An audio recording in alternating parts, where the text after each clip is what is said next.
Hello, hello. It's me again. You can't get rid of me.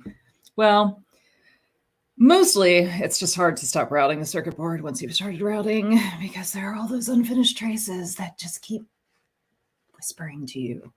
So, yeah, I ate a little bit of food. I'm eating a popsicle. I'm routing the circuit board. Maybe nobody cares. Whatever. Maybe I'll just route by myself. But I figured I might as well stream it. Why not? I can talk to myself all day. As it turns out, I'm used to it. You know, I talk to the cat while routing circuit boards. So anyway, I had a good popsicle. From the new Mexican place downtown. They had like a whole bunch of popsicle flavors that they made super good. I feel like this one might be passion fruit or something, but I don't know. The seeds are kind of small from passion fruit. They look like chia. Anyway, okay. Routing circuit boards make you big. Yeah. Okay. I wish I could make it a little bit bigger, but oh well. Whatever. All right. So this is our circuit board. I left off in the normal Wednesday live stream. I had like routed some power down here to the switch here and down here to our output connector. And like I started off by routing power first and I routed it down. And then I kind of realized and I routed it on the bottom layer, which is blue.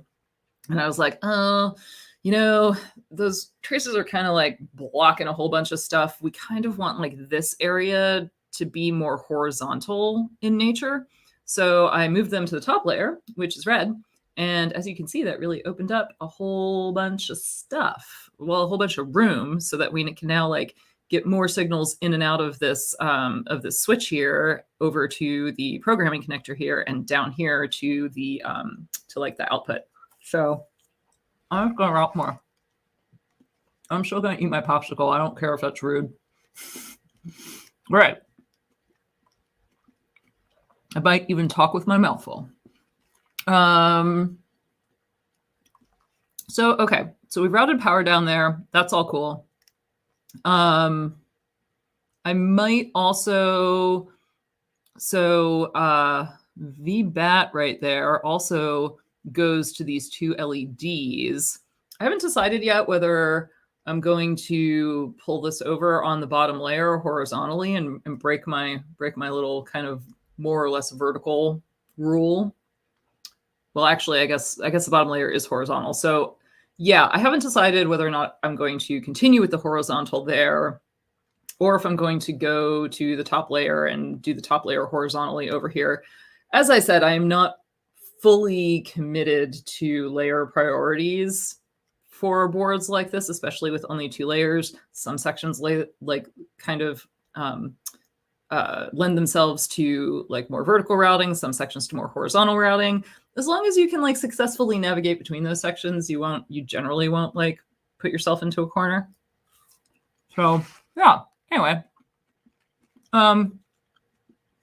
So I'll leave that for a little bit later. I know that my RGB signals also have to go to both of these from over here. So there'll be a little bit of like RGB coming from one side, power coming from the other. Not quite sure how that's going to work yet, but that shouldn't be too bad, and we can wait till later for that. So I think for right now, what I'm going to concentrate on is I think I'm going to concentrate on this section, switches to programming connector and to the breadboard connector, as well as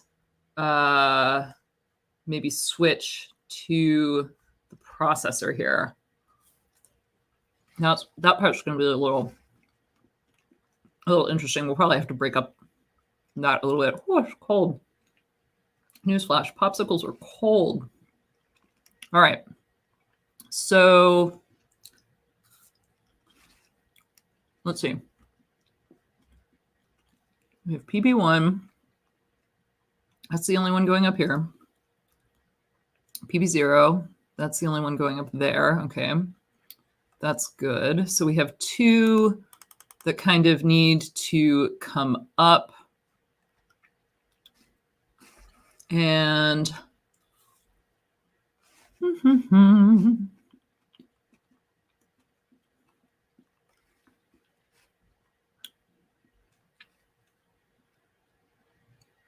yeah.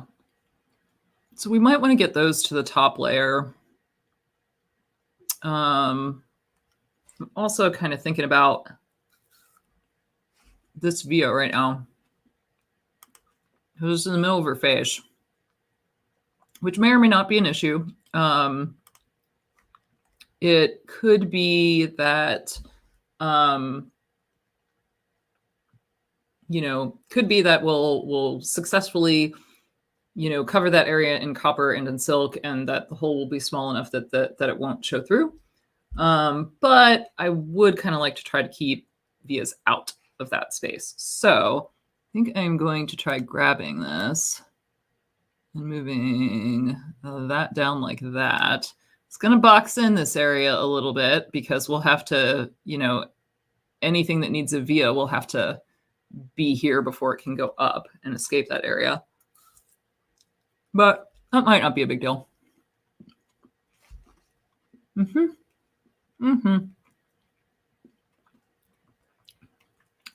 other thing I could do, ooh, yeah, okay, that's what we're going to do. I just figured out the way out of this. See, this is why I love circuit board routing. It's like a giant puzzle, and it's just fun. It's just fun to try to figure it all out. How am I going to get these traces over here? So I'm going to grab that one. I don't know how KiCad handles this yet. Still new to KiCad. So we're going to go up here and here and over here. And we're going to come in to that pad that way. Okay. So it doesn't automatically remove redundant stuff, it looks like. That's okay. We'll just grab that, delete that, delete, delete, delete, and oh, don't want to do that. Am I out of that there? Yes. Okay, cool. Delete that. Okay.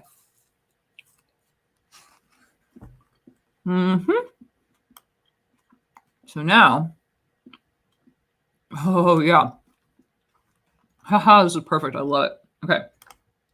So now this guy, am I still in routing mode? I am not still in routing mode. Route. Grab that guy. You see what I'm laying down now? Whoop. Yeah, so PB0 now goes nicely, or PB1 goes nicely there, and PB0 can just go right along next to it. Man, almost like we meant it. I love it when a plan comes together, right?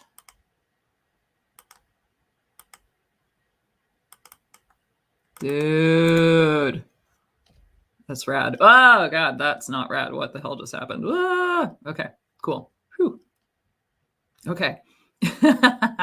So now we've successfully escaped, escaped out of this connector without even like crossing anything over itself. Ah, so good. Okay. So now PB3 is going to boop, go down there. Ooh, PB3 out needs to go down there. Okay, so we can come in from the back. Yeah. Or actually, it might not be what we want to do, but we'll see. Okay. So now, all right. So yes, PB3 out needs to go all the way down here. PB2 still needs to go over there. PB1 out needs to go over there. Those are good things to know and to keep in mind. I've hosed myself a little here. See if you can see it. So here, if I want to put a trace from here over to here, I have a trace on the bottom blocking it, and I have a trace on the top blocking it. So I could like you know, go to the top right here and like come around, and that would be fine. Or I could put a via here and come down here on the top in red, put another via here and in, and that way this can just kind of go straight across to there, and this can kind of go straight across to there, but still they would have to cross. So I'd still need a via on one of those two. I could, and yeah, you can usually, like, depending upon where the vias are placed, you can usually actually cross them without even seeming to. So let's see. I want to do this.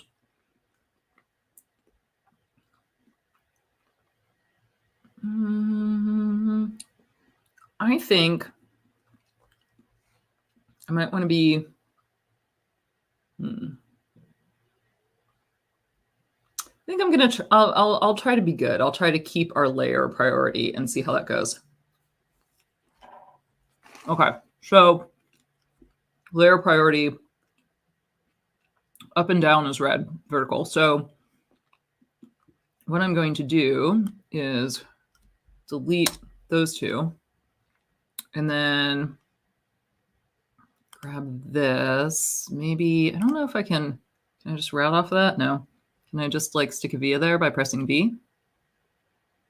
Maybe. Track. V. Yeah. Yeah. Maybe. Maybe not. Okay, maybe I have to be in routing mode in order to do that. Okay. So now I press V. Haha. Haha. Okay, we'll put you right there. And then we'll put red there. And then another via there. And then blue. Cool. All right. So that's good. Now, yeah, PB1 out. Yeah, we're still gonna need another set of vias for PB2. Blarg. Because it has to cross. We might be able to do that in a different way.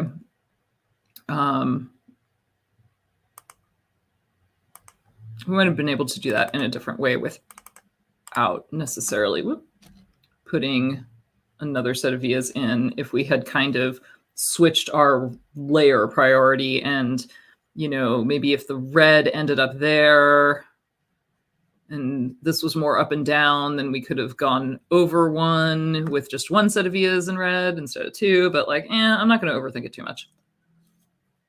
I'm just going to keep on going. Whoop. Popsicle's done. Whoop. Okay. So what do we got going on here? We got to get PB2 over to here.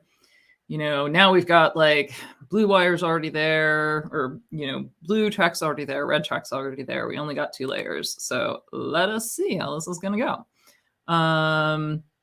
Really, we have to cross that blue guy. Whoa, we don't want to do that.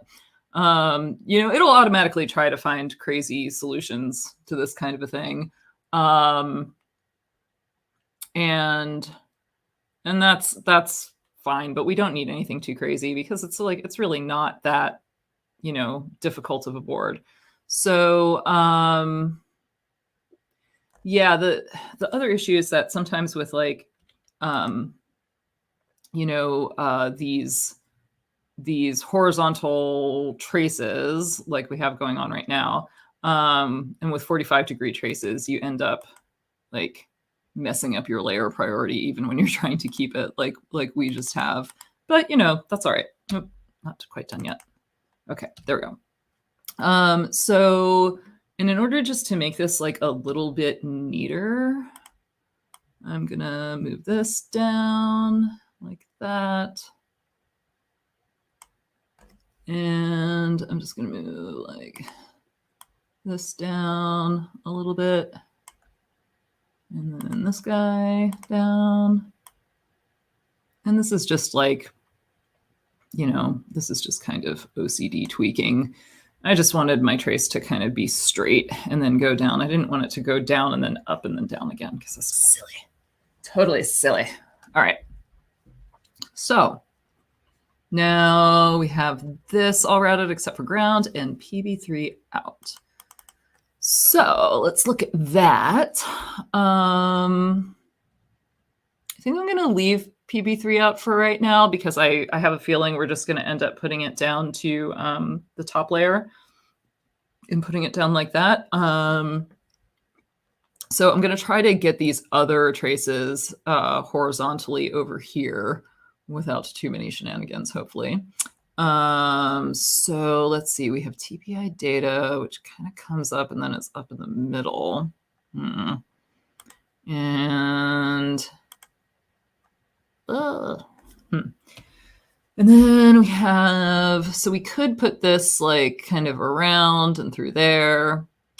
TPI clock, we could put up over here. We might be able to get it through here and to there. But we'd want to put it underneath reset. And let's see. And then we could also, let's see, we could also put TPI data kind of like around here and then over to there. That box is in TPI clock though, so that's not a great idea. All right, yeah, let's do TPI clock. Oh, I have blue traces there. Oh. Yeah, I'm a little bit boxed in there, aren't I? How do I want to do this?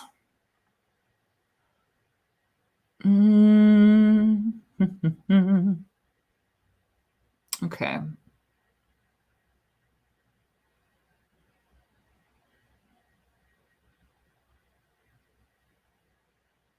I think I'm going to need to put this trace here on the top layer because even though it was good in getting there originally, it's making it so that it's making it difficult for me to get this TPI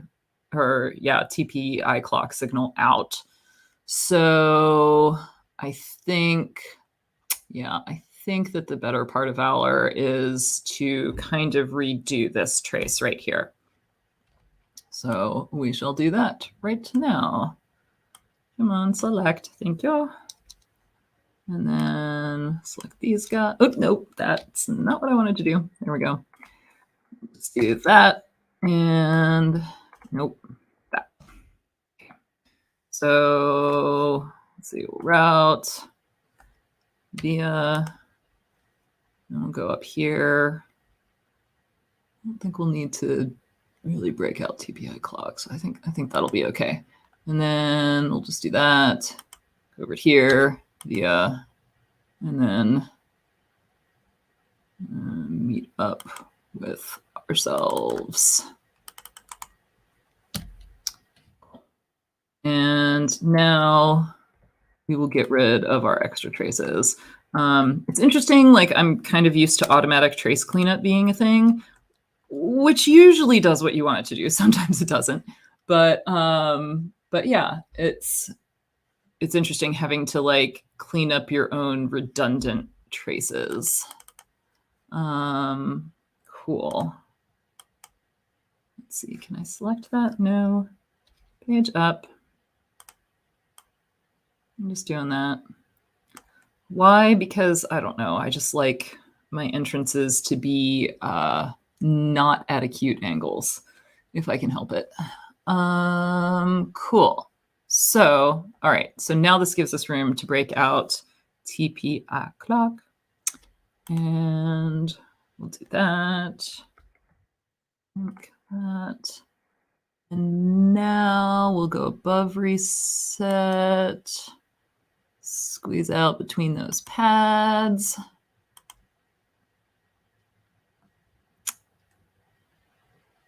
I think this will work. We'll see. Okay.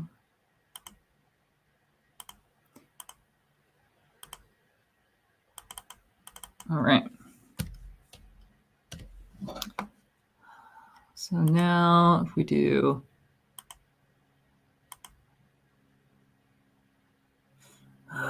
it's going to be hard to get data down and reset out. Ugh. These guys are just really wanting to conflict with each other. I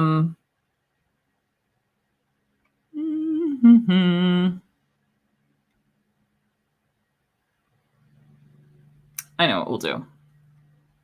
I got it. Nope, that. Okay. So we're going to put reset here.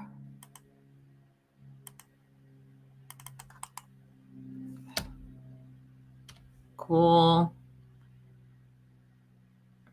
Yep. Okay. Yep. There. Did that help us?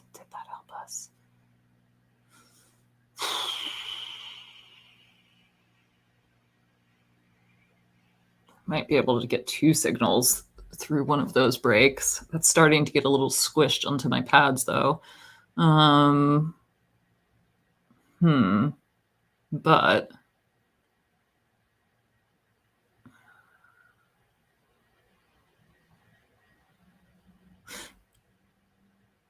yeah, I think I see what I'm gonna do maybe now. Okay, I'm gonna try this one through here.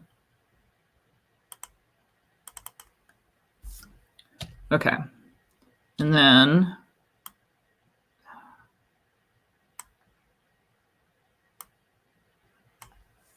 yep, dang it. Okay, it's a little selecting is a little weird. There's a little bit to be desired. I wish there was more kind of like inherent chaining to that, but that's okay. And then, okay, still on bottom copper, we're gonna do this. So here we only have, yeah. So now we only have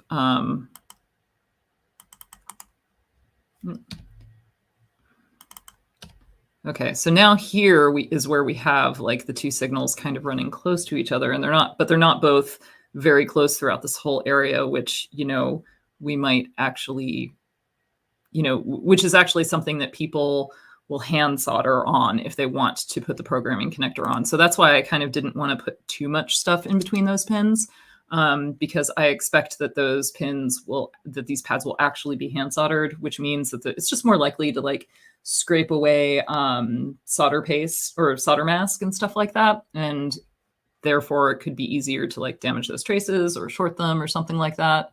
So we'll just do this. All right. I think that's pretty good. And now we can finally connect it all. Right? Not bad.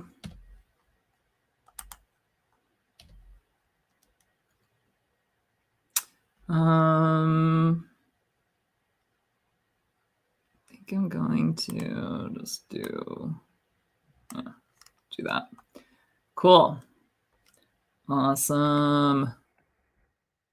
So we have the programming connector completely routed now, and we still need to route PP3 out, but that's looking not too bad. So we got this going on,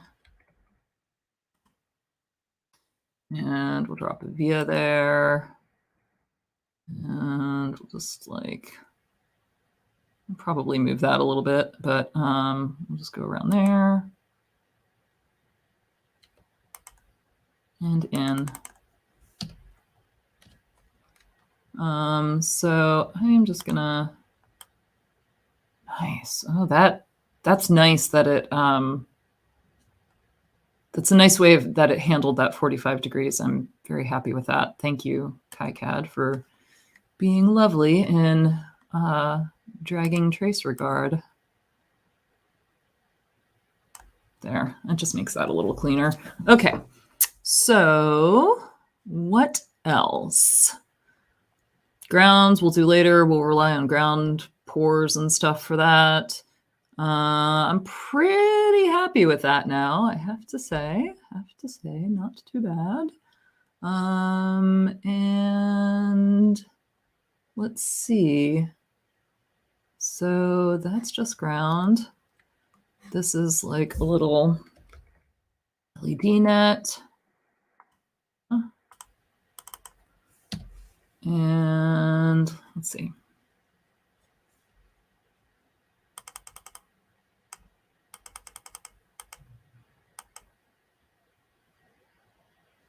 That's just ground in there.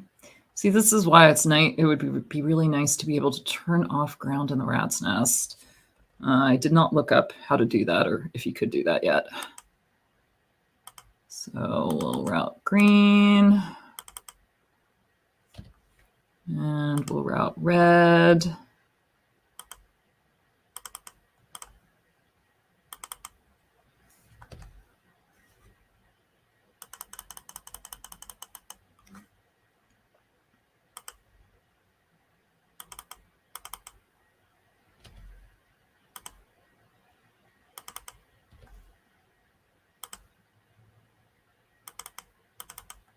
Cool. To make a decision a little bit about how I want the switch to happen. So I think I might want to switch here the which signals are on which side of the switch, because it doesn't really make a difference schematic wise or user wise. But what this will do is it will make our routing a little bit easier. So I'm going to save here, and then I'm going to go back to the schematic, and that is our mode switch here. It's drawn very nicely. So what I'm going to do is I'm going to move that, and then I'm going to see, can I just like flip it?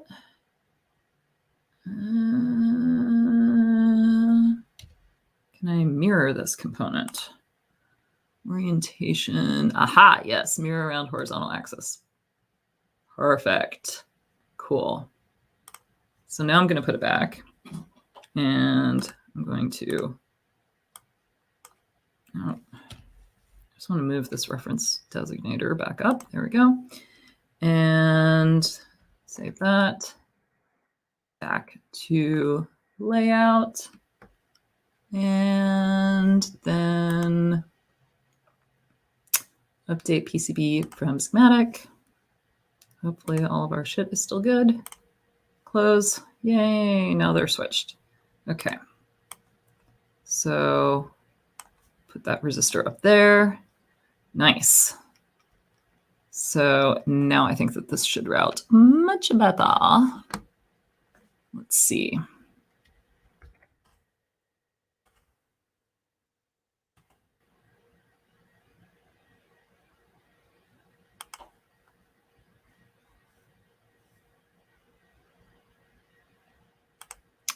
All right.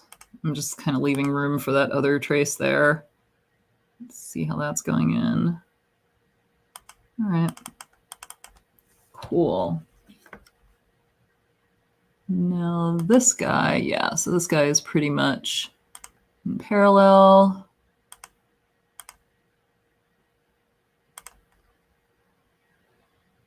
And then goes down here. Yeah, that worked out nice. Okay. Cool.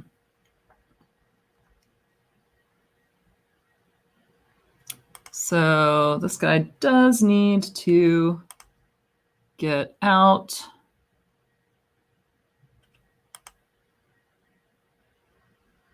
We'll see how this goes.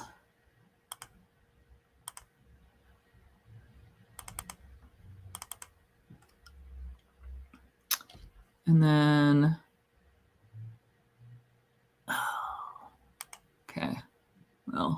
we will. Oh, no, this actually might go. Okay, well, we'll see. Okay.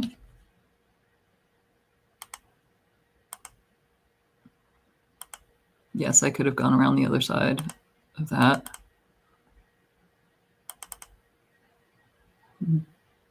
But now, yeah, I think I will have to probably do more vias. That's okay.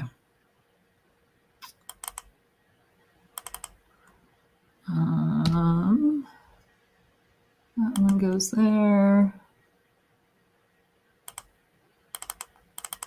That one goes there. And let's see. Oh, maybe.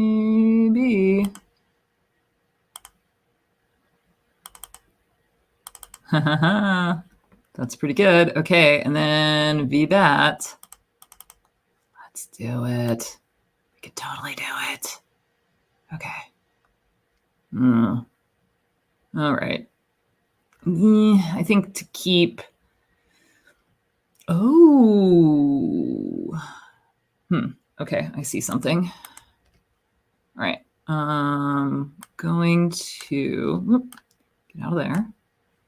Not select that. Delete that. Delete that. Delete that. Okay. So now I'm going to route VBAT. And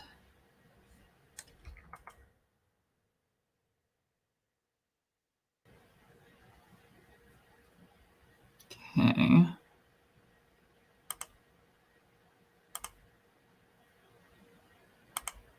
See how this goes.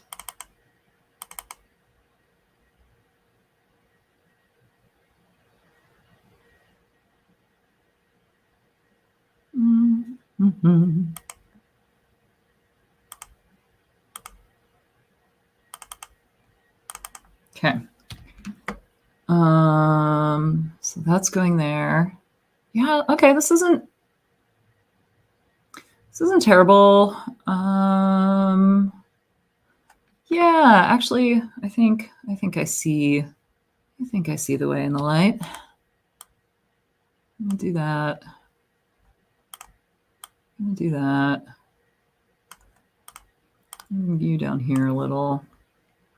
And then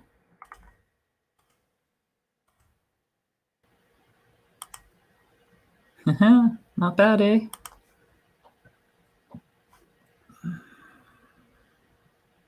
All right. Nice. So I think I'm just going to bring this up a little bit. This is just to kind of keep the trace out of the soldering zone, you know? Keep the clearances nice. Yeah, there'll be some crosstalk on these PWMs. Do we care? Nah. We could even do nice handling. Well, almost nice handling of that. Let's see. Not bad. All right. And then, oh, that's weird. I want to bump there. I just want to bump to there. Okay, cool. Oh, crap. I screwed it up, didn't I? Yep. Yep.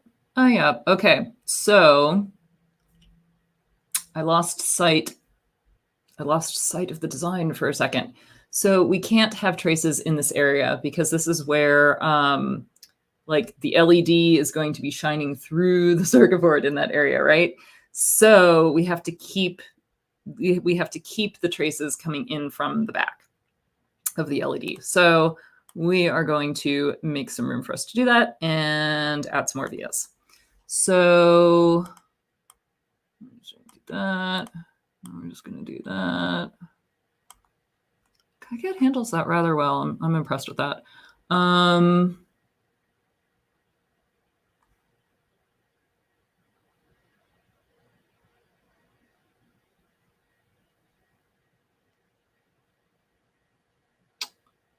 Okay.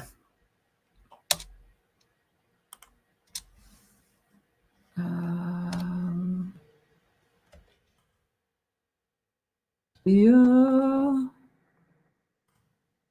That's not the layer I wanted. That is not the layer I wanted. All right, there we go. Cool. Now this one, yes, this one can come over and then hook up with that guy. Awesome. And now we can, well, I'm gonna do that.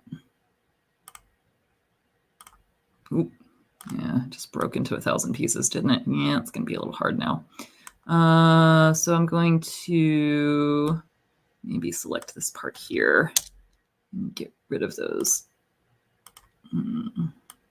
Get rid of those sloppy ass traces. That's weird. Okay. I think I should be able to just connect these two now. Yeah, that was nice. Okay, cool. Yay. All right. So yeah, so that's good. Now, yeah, in order to get everything over and playing nice in a nice way, we'll definitely have to use more vias, which is fine. Like, you know, there's no limit to the number of vias that we can have on this board, really, in any practical way. It's just like, you know, just in general, nice to not use them when you don't have to because they take up space. And occasionally they can make your, you know, board more expensive to route, but not for this one. That's not really a consideration. Oh, get rid of that because that's just redundant. Okay. Yeah. Okay. So we're going to have to via this guy and put him down too because we need this one to then go across. So we will do that. Maybe I will pick it up right here and then via myself there to there. Okay. And then delete that little extra bit. And then I'll just redo that and this over. I don't want that to go down as much. I'll redo that in a minute. Oh, God, this is freaking terrible. Jesus. Who taught you to lay out circuit boards? All right. So now we're going to clean this crap up. There might have been a way to do that a little bit better, but yeah, this doesn't have to be down. So move that one up and then we'll move that up. Yeah. And then we'll move this just down a little bit. Just like the straighter your traces can be, the nicer it is too. Oh, and then we can get rid of that one on the bottom because we have it on the top. Hello, hello. Hello, how's it going? All right, and so now we can take this one and move you over.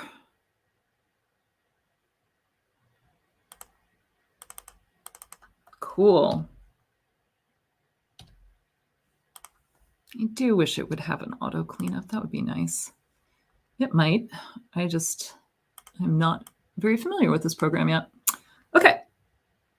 Cool. Yay. So now what we did is we made it so that all of our traces are entering. Oh, wait a minute. That's not working. Oh, it allowed me to, how did it allow me to end that trace there? Yeah, that's on the top. That's going to the bottom. We need another via. Oh my God. Okay. So let me see how I'm going to get enough space to do this. All right, I'm going to move stuff up. Moving stuff up.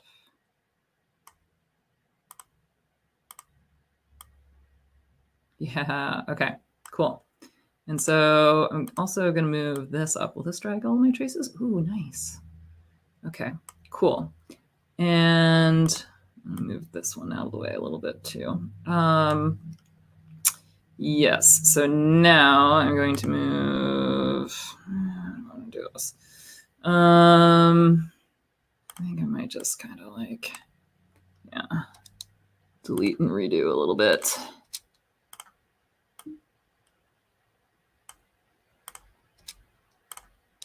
Okay. So, I kind of want this trace.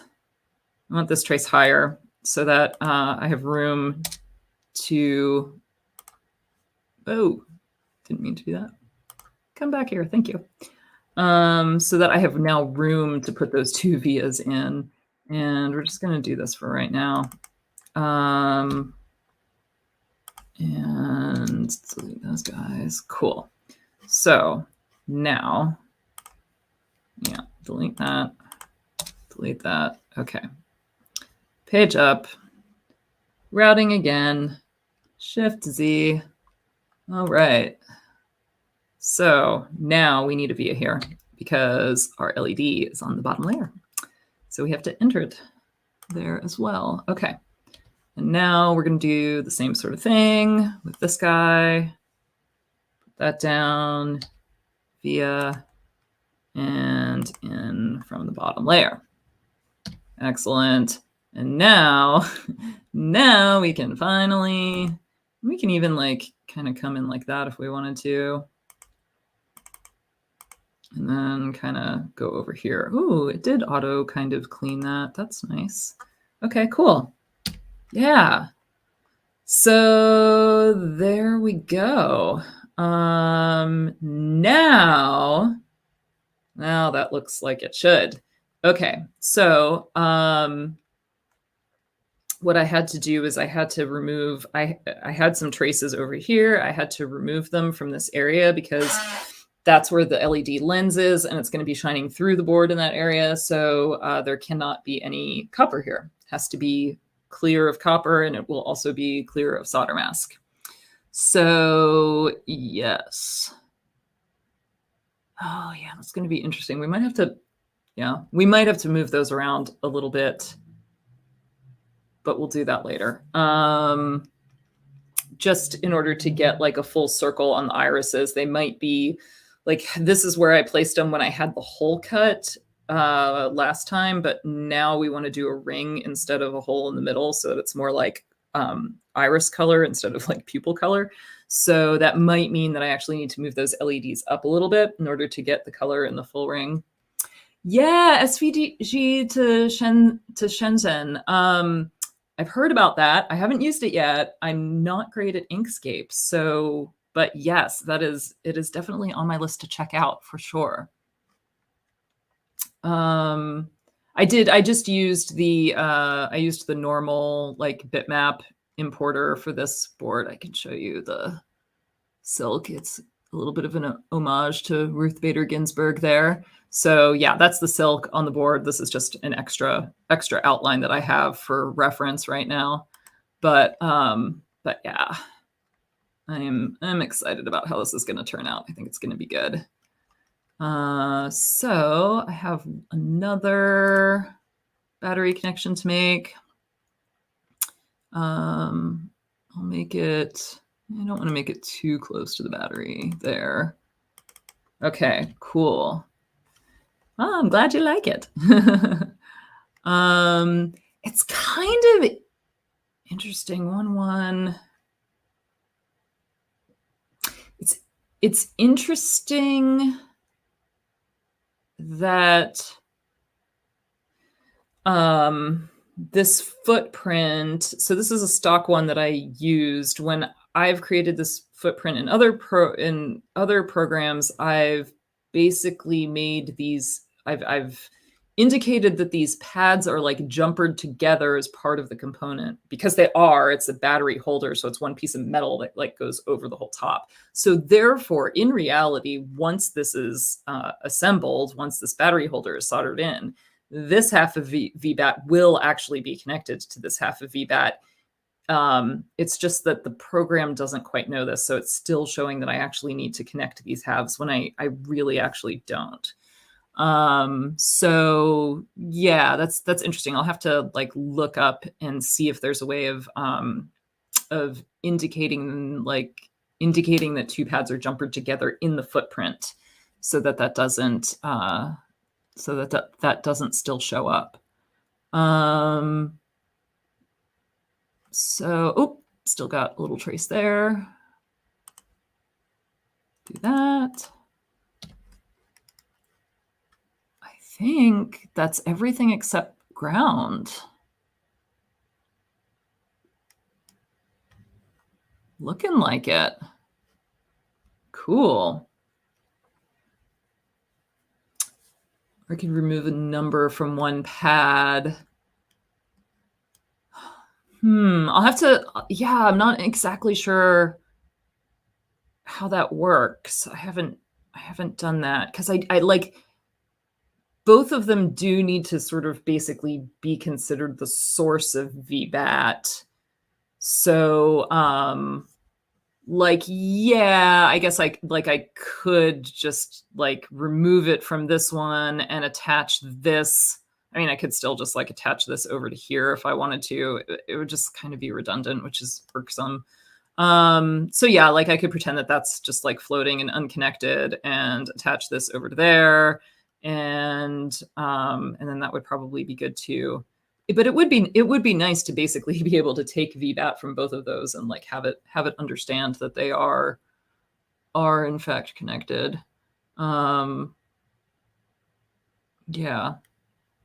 Yeah. Okay. So I think it might be time. It might be time for like a little bit of like footprint fuckery here. I'm just gonna, I don't necessarily need to put traces here because once I do a copper pour, those will definitely be connected. And it's easy to do. So why not? Cool. So there were a few things that we noticed, like a few patterns that we were just going to alter like a tiny bit. So yeah. Hey, Brent, how's it going? Yeah, made good progress. So I just kind of like went with it. Just, yeah, spontaneously decided to stream again. So yeah, I decided to put the power on the top layer and make the top layer more or less vertical. A couple of minor, exceptions to that, but not too bad. So yeah, so this is all looking pretty good. It all routed through there pretty cleanly. I am going like between these pads a little bit. Those are optional for hand soldering. So it's kind of like, but they're also like, they're 10th inch spacing. So like that should be fine. I don't think people should screw them up too bad, I hope. And I haven't done the final alterations to this pattern yet, or to this pattern, which is just going to be a little bit wider. Were there any other ones that I was going to do? Let me look at my notes here. Yeah, the only other one that I was thinking about was, but I don't think I will, was like actually making these ones, the SOT 23.3 pattern, a little bit smaller on the pads. But I think that will be fine as it is. Well, you can always catch up the stuff that you guys missed on the YouTubes at a later date, because it will be like saved and recorded there for all of posterity. So yeah, I think maybe make some of those changes. I'm just like cleaning stuff up because I'm kind of obsessive that way. So yeah, I think maybe make the changes to those footprints. See about, I'm just going to do like a little bit of quick internet searching here to see if I can get KiCad to do a jumper pad thingamajigger. Jumper pads. Let's see.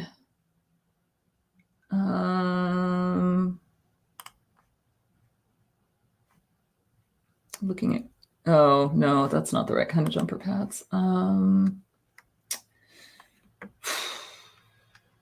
Jumper module, maybe.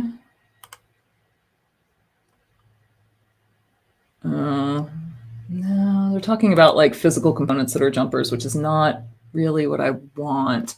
It might be called something different in KiCad than it is in Altium, so it's hard for me to say exactly what it is I'm looking for. So I think what I'm going to do is I am going to go to the footprint editor, and let's see. Oh, this is all. Oh no, that's a through hole battery component. It's a different one. Let's go back to the PCB, and let's just pad properties. I want like, there we go. Footprint properties. So, okay. Oh, I just found out where you put the 3D models. That's cool. Hadn't even gotten there yet. Okay, cool. General. Where do we find out? Edit footprint. I am going to save this footprint as, and interesting, so that's a Keystone battery holder. Put it in Alpenglow. I'll just save it as that right now.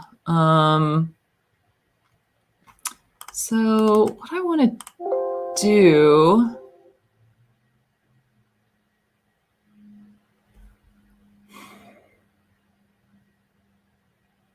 just looking. Oh,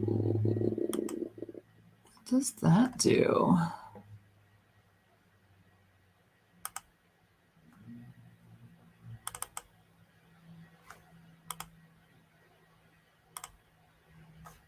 Pad type connector. Okay, so there's a pad type of connector in KiCad, which might be what I'm looking for. So I'm just going to Google this real quick and see if I can read about it. Use pad type connector.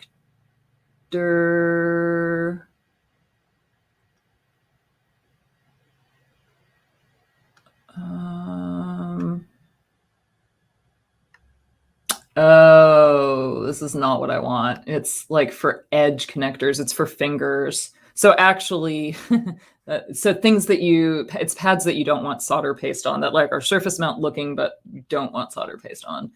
Oh, that's not what I wanted. Okay, never mind. Although it is what I want for that other connector, so I might actually change it. Boy, okay. So changing this back here.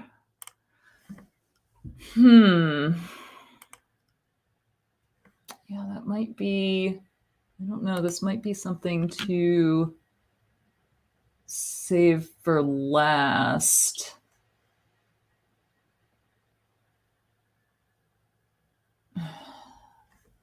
Like I want a way to note that they are connected outside of the circuit board. But I just like, I'm not seeing anything that like jumps out at me that denotes that. Like custom shape stuff, local clearance stuff, that doesn't matter. Connection. No net. Yeah, I don't know. I don't know. All right. So let's see.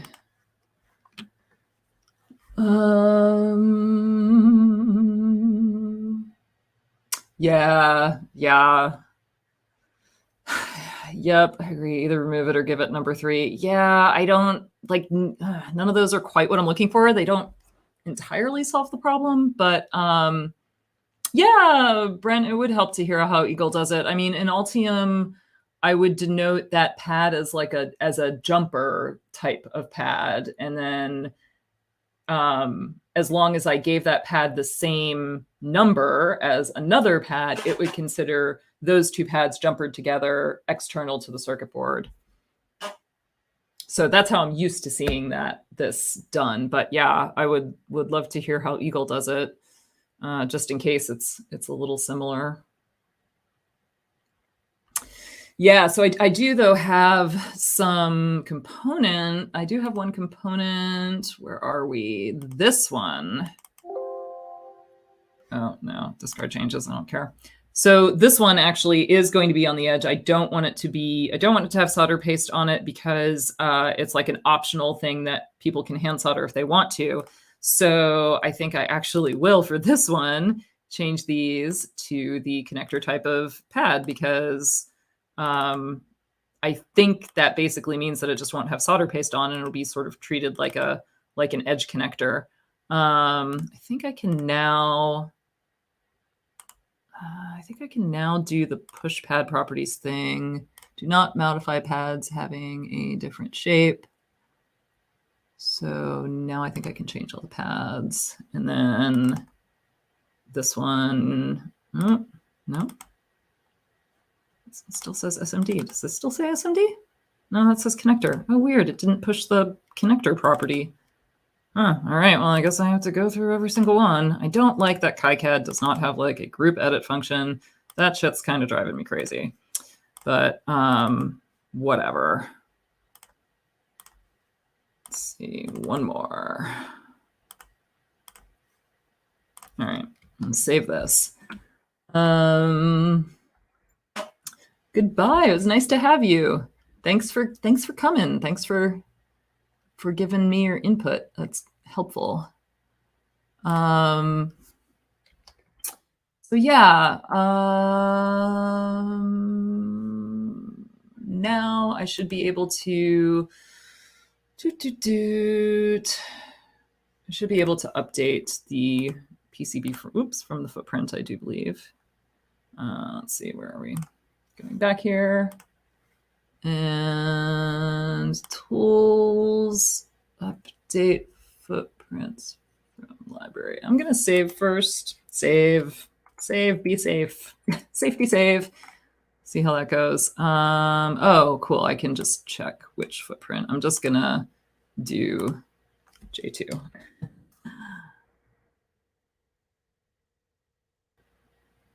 Cool. And I think that should be okay. Okay. So I'm just curious now. Okay, so the pad type is now connector. So it did update. Yay, cool. Okay. Brent, there's a connection dialog where you associate schematic symbol pins to footprint pads.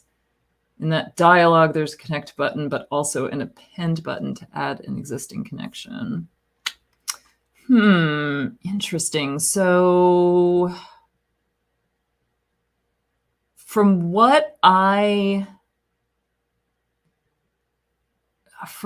the way that KiCad seems to do it, which is also kind of the way that Altium does it, is it takes the pin number as the connection item. So basically, so we have battery 1 here, right?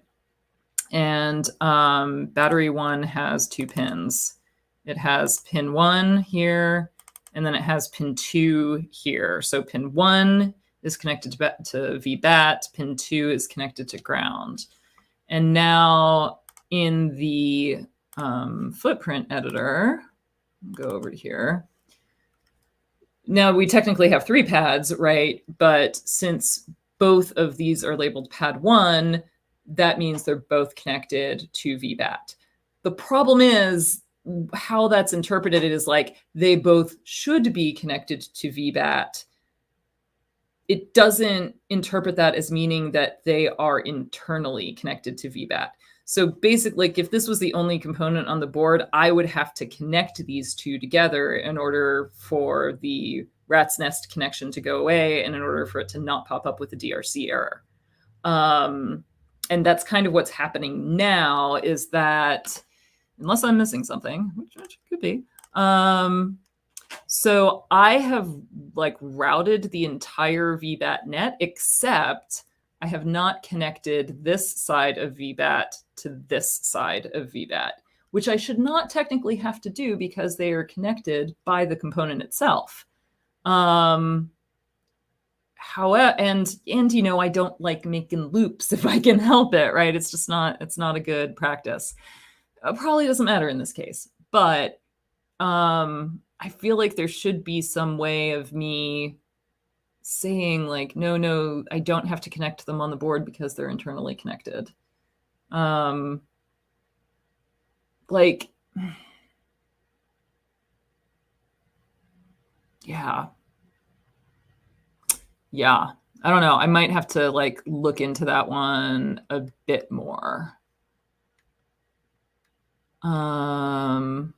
And see what's going on. See if there's any way around that.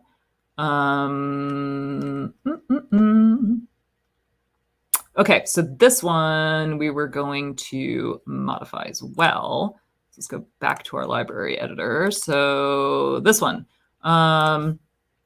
So when I just need to take pads and like move them a bit apart like this, I don't like doing it graphically. I prefer to like type in how much I want to move them by. So there's this move exactly. There's another, I forget what it's called in Altium, but it's basically the same thing. It's like offset move or something like that. And so this allows me to type in the X and Y coordinates of how much to move it, and yeah, then it'll like move all of those three precisely by that amount. So I don't really have an awesome feel for how much I want to move it. I would say 25 mils. That sounds like a good round number. So I'm going to put negative 25 mil because I want that bank to go that way. I think that will automatically convert, from millimeters. Cool. So that looks reasonable to me. And then that, I want to do the same sort of thing, move exactly, and then just make that positive. Altium does have a toggle for plus minus, which is really nice in that dialog box because you can just like kind of cycle through, and especially if you had like a QFP package or something and you want to move like these guys out and those guys out, there's like a flip and a toggle the sign, and those can be really helpful in that situation. So yeah, we'll update it with that and see how that looks. Save that one. Now, the other thing that we wanted to do, yes, the SOT 23.6 pattern, and I'm going to have to make a copy of that. What's SOT 20? I thought I was using the hand soldering pattern for that. Maybe I'm not. Let's look at it. I might have to do that in... I have to look at it in the schematic, maybe tools, assign footprints.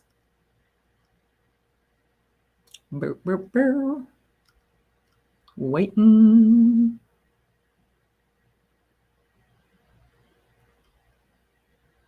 Interesting. Yeah, that's interesting in Eagle how that happens. That's like, that reminds me to like how it sort of was handled in PCAD. There was like this connection matrix, which honestly I thought was like a little bit more confusing. I actually like just using the pin number to make the connection. But I have the feeling though that still in Eagle, like it'll make those two, so like with pins 1 and 3 connected to pin 1, I still, I don't know. I can't say how Eagle would handle that, if it would count it as an external connection or if it would just count it as like needing another connection,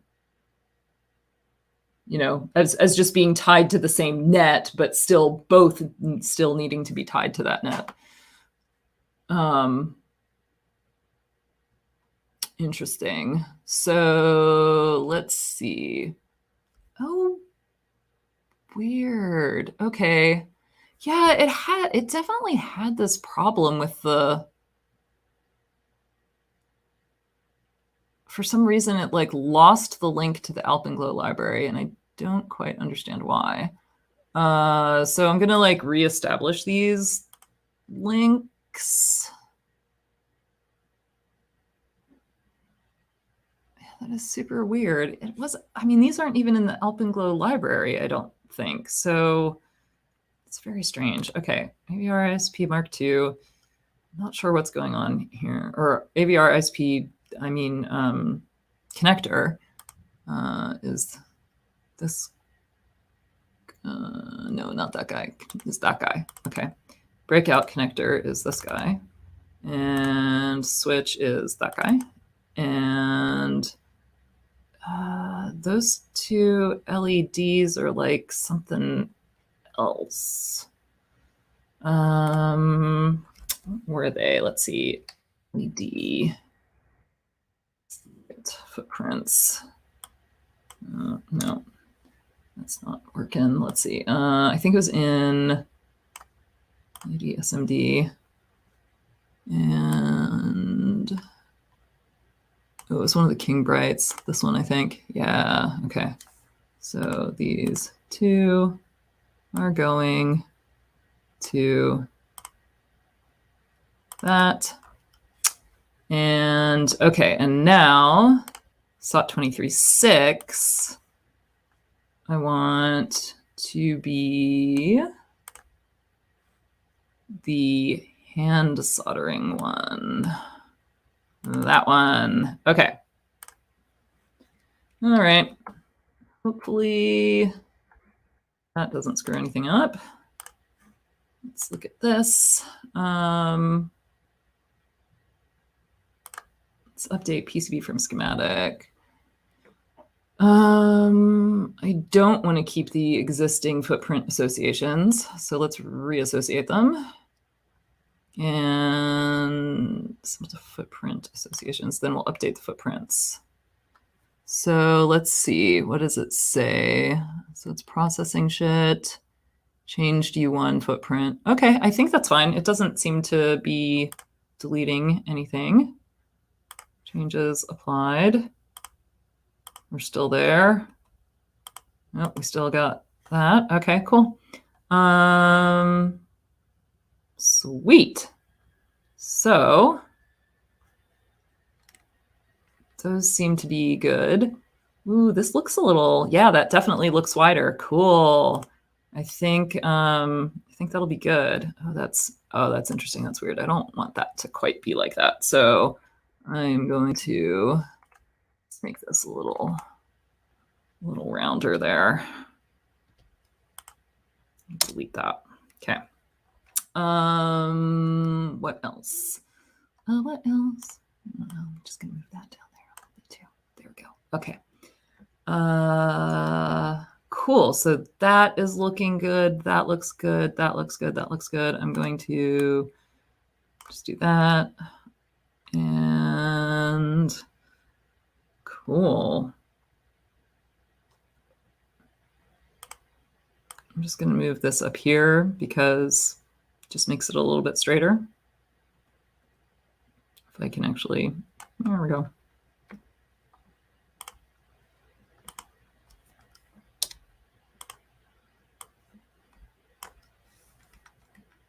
Awesome.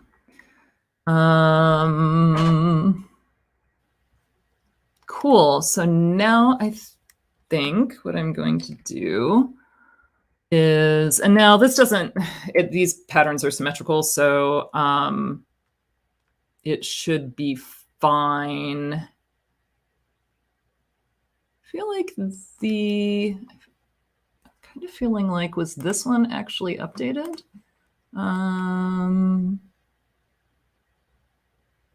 That one definitely was.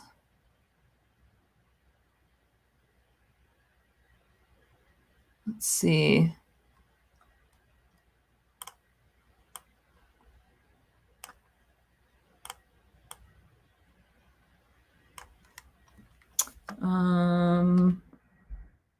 Huh. So that one was, let's see. Yeah, I guess it might have been updated. I'm just trying to look from the thing here. I don't know. We can try it. We can do update footprints from library. Let's update J1.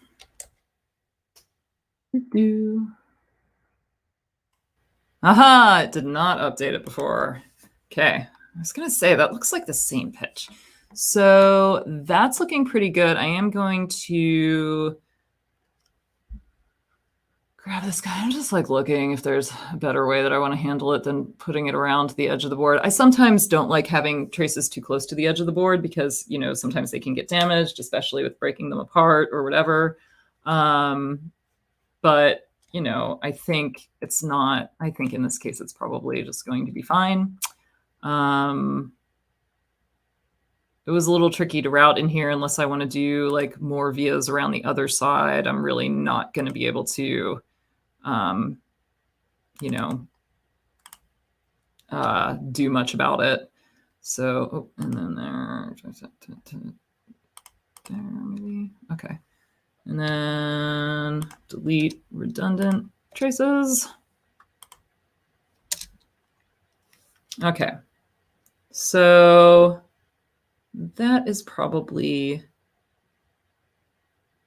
you know what? I am going to make this better. I just saw the obvious way of, I think, of it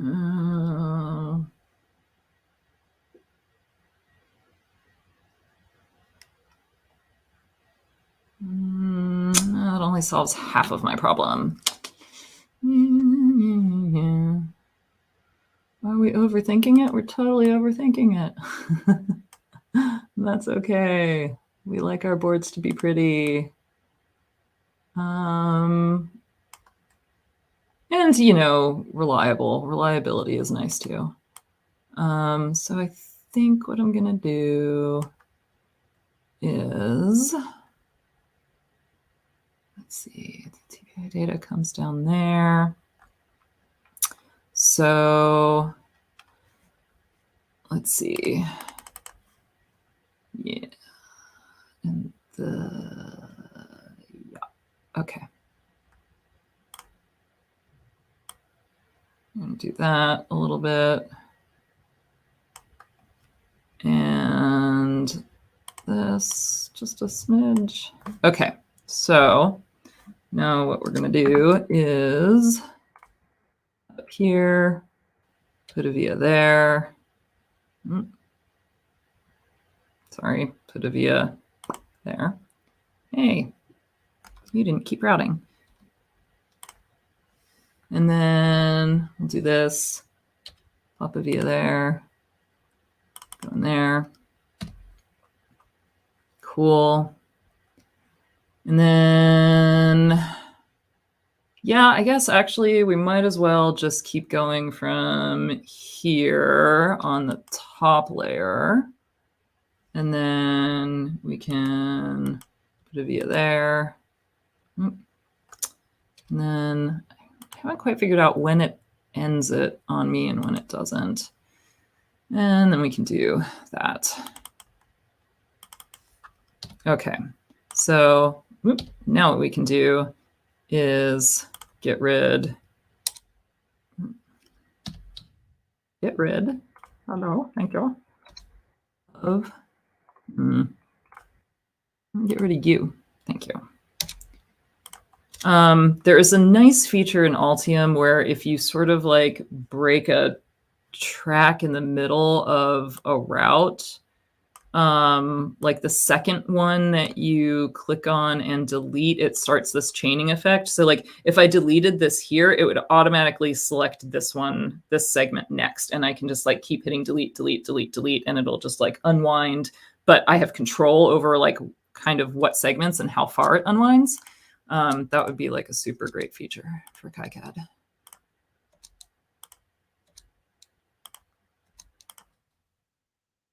So yeah, basically this whole thing was just to get rid of that trace that's sort of close to the edge of the board because I just don't like it. So now, all right, so now TPI data comes out there, goes up there, goes boink, and goes back up, and then goes out and over. So there we go. I think that is more better.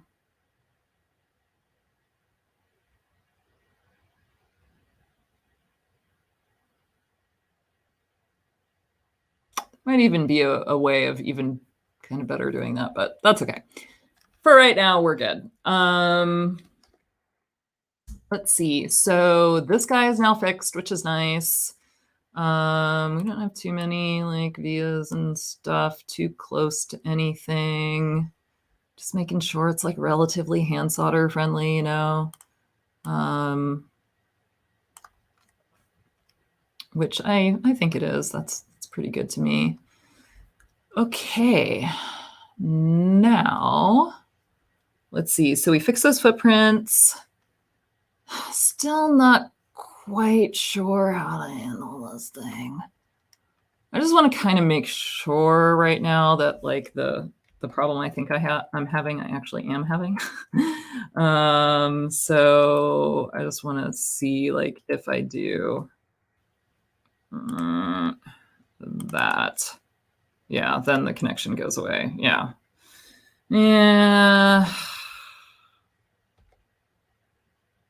I mean, I could do that, but I'm going to see like maybe tomorrow if I can dig a little more and see if I can fix that. Okay, so I think it's time for me to finally clean up this outline, and then I will place my copper pores and see how KiCad handles copper pores. And then once the copper pour is done, then all the ground should be done. And that will be good. And then I think we're ready for like doing a design rule check.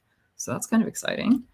So now, for right now, I'm going to delete that. Zoom in here. And maybe, no. We'll see. We'll just drag this across. And yeah, I thought that might happen. Like, what's going on there? Okay, delete this. And then zoom in more.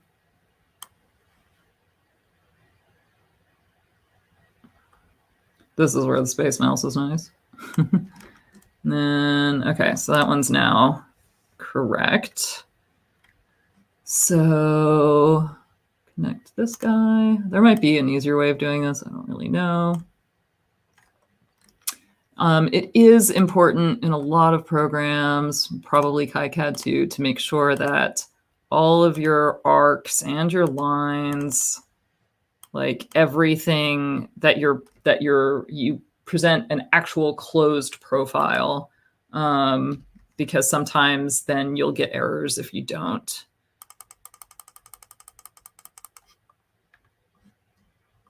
I don't know, maybe KiCad doesn't check for that, but I've definitely had that issue with Altium in the past.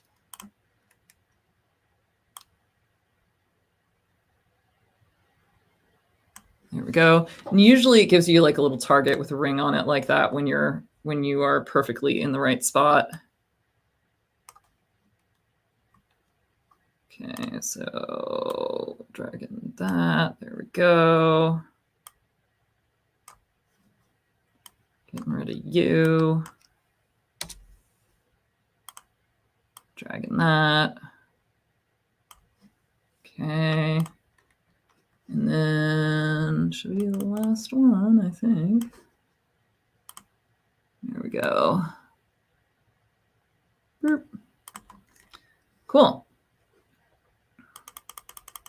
Nope, not quite. That's the last one. Come on. There we go. Cool. All right. So, I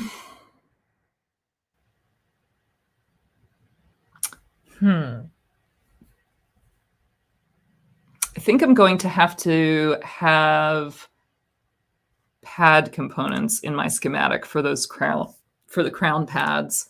And I'm going to have to attach them to ground because I want the entire crown to be a ground pour, including those like those crown tips that I used, that I made as pads. So 1, 2, 3, 4, 5, 6, 7 of them. Because otherwise, like, they wouldn't connect to ground, and so there would be like a ring of like space that was free from copper around them, and we don't want that. So we are going to, over here on the RBG side of things, we are going to place symbol, and we're going to see about pad, maybe pad, housing pad, heatsink pad, mounting hole pad, housing with connection pin, heatsink with electrical connection. It's not exactly like mechanical. I mean, what about like a test point, maybe? Maybe test point? Yeah, I guess I could do that. I mean, the symbol is a little different. But let's see. Oh yeah, these are definitely not what I want. Those look like heat sinks, and yeah, that looks like a mounting hole, which is not what I want. Yeah, it doesn't seem like there's any just like pad, which is interesting. Just looking at the different shapes and stuff here. Yeah, okay, this one's closest to what I want, so I'm just going to do that.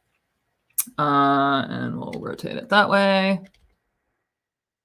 Yeah, and then what I'm going to do is copy and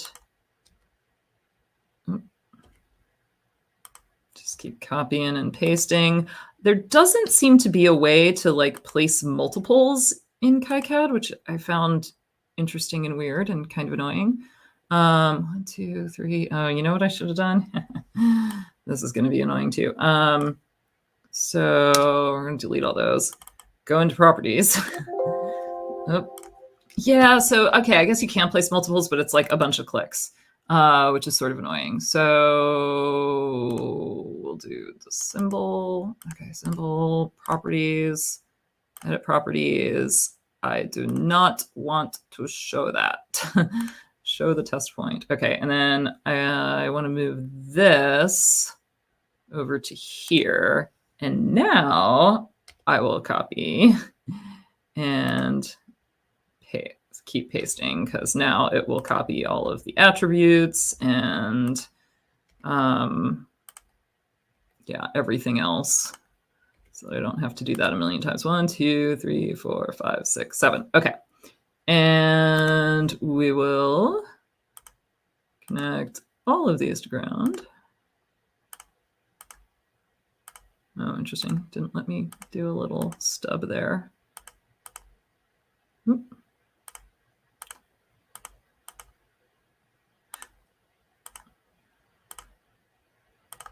Okay.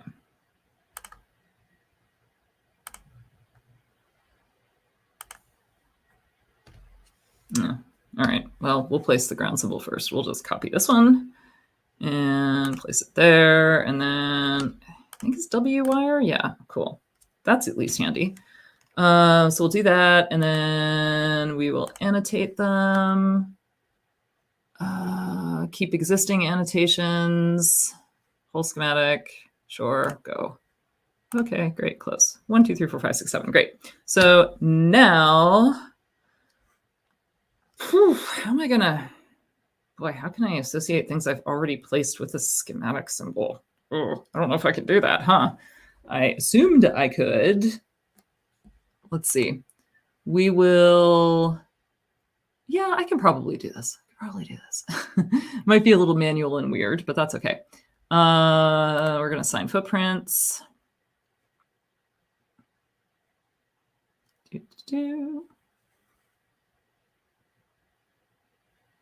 Okay, so now we have all of these test points. Now, in my Alpenglow library, oh no, it's in the RBG library. That's right. RBG library. Why is my RGB library empty?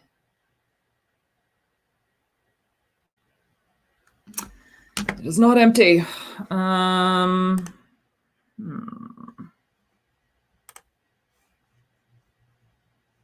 It is kind of strange. Like I'm not quite sure what's going on with the libraries. It seems to be having trouble associating stuff with them.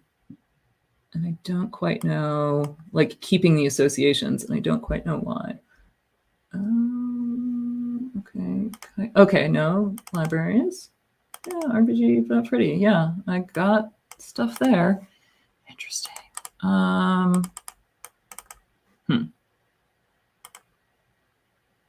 No. Okay, let's cancel there. Let's go into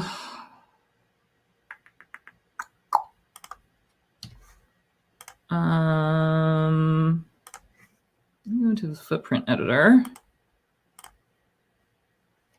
And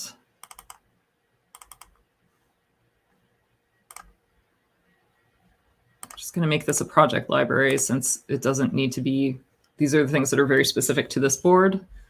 Okay, so that might be okay now. Let's see. Going back here. Assign footprints. Now is it going to show up?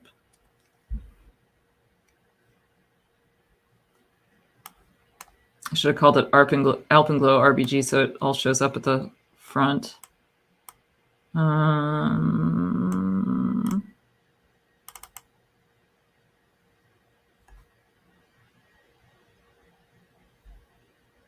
What the fuck, man?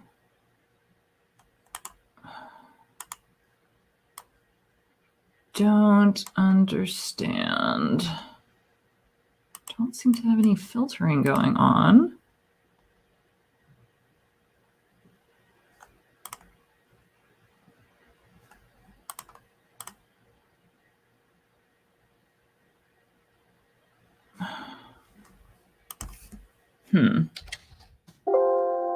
No.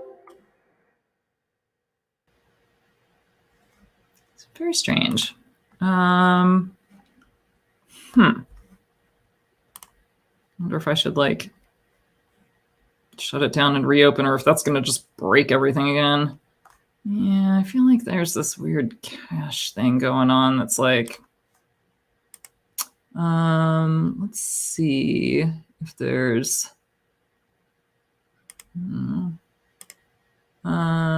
manage footprint libraries. Let's just see what's going on here. Oh, it's not showing up in the list. Interesting. Oh, project specific though. There we go. Okay, so that's good. That path is good. Okay. I wonder if maybe I should just, I don't know if I should close and reopen eSchema. I'll try that if this doesn't work.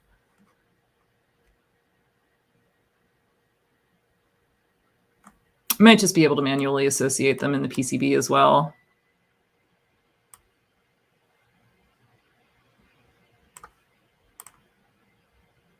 Oh, they're still not showing up. So weird. All right. We are going to save, close the schema, reopen the schema. Okay, didn't bitch at me about not finding anything, which is good.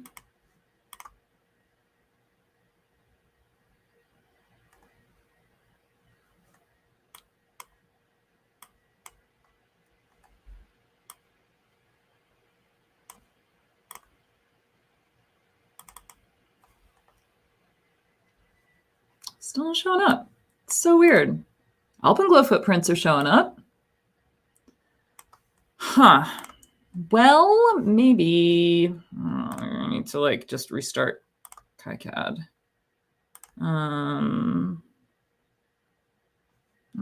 What's going on there?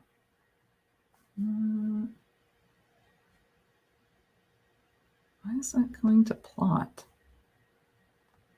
That is strange.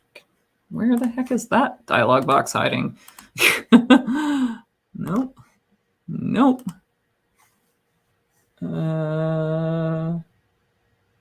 Super strange. Well, okay, let's try.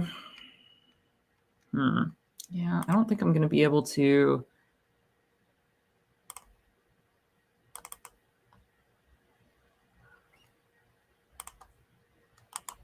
All right, I'm just looking at the properties here. Okay. Well, I'm going to try that. We're all saved. Okay, I'm just going to try quitting KiCad real quick. Reopening, seeing if that fixes the problem.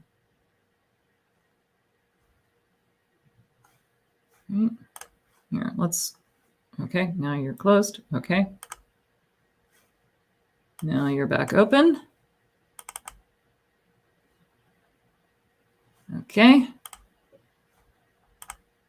Come on.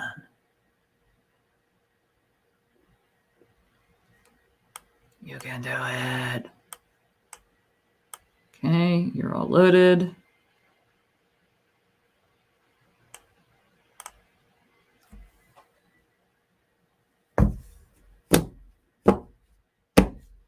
That's annoying. That's super annoying.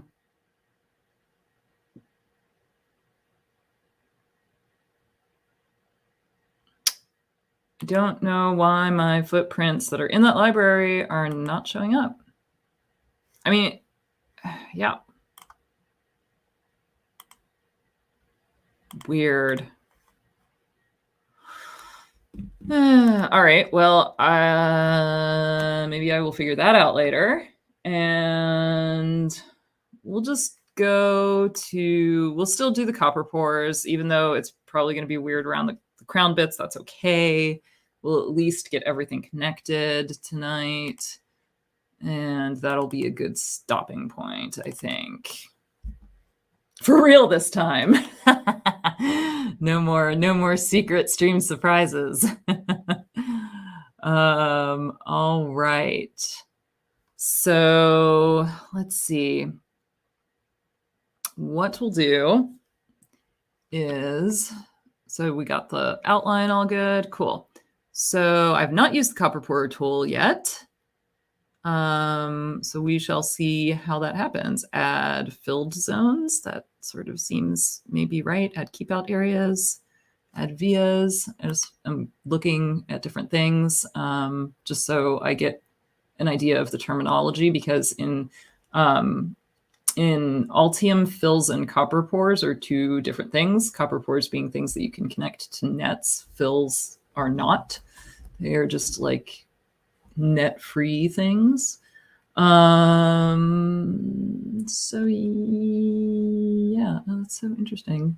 It's like, it doesn't seem to be a tool that's accessible from the menu, really? Oh no, zone. Oh, it's just called something different. Okay, so here it's called a zone. Over here, it's called a filled zone. Okay, so whatever. We'll do that. Now, in Altium, I'm going to go back to a bigger grid because it just tends to be a lot easier and quicker to do these with a bigger grid. So in Altium, it's smart enough to remove things that are outside the bounds of the PCB as like unconnected. So we'll see if KiCad is smart enough to do that. We want to connect it to ground. Hide nets matching, show nets matching, show all nets. Oh, interesting. I'm not quite sure what all of these settings are yet. That's okay. Corner smoothing, none. Oh, interesting. Chamfer fillet. We'll say none for right now. Zone priority level, outline display, line hatched or fully hatched. Interesting. Okay, not quite sure about that. Okay, pad connections. Top layer, it doesn't really matter because we don't have any components. So we'll just do solid connections. I mean, it shouldn't matter, but that's cool.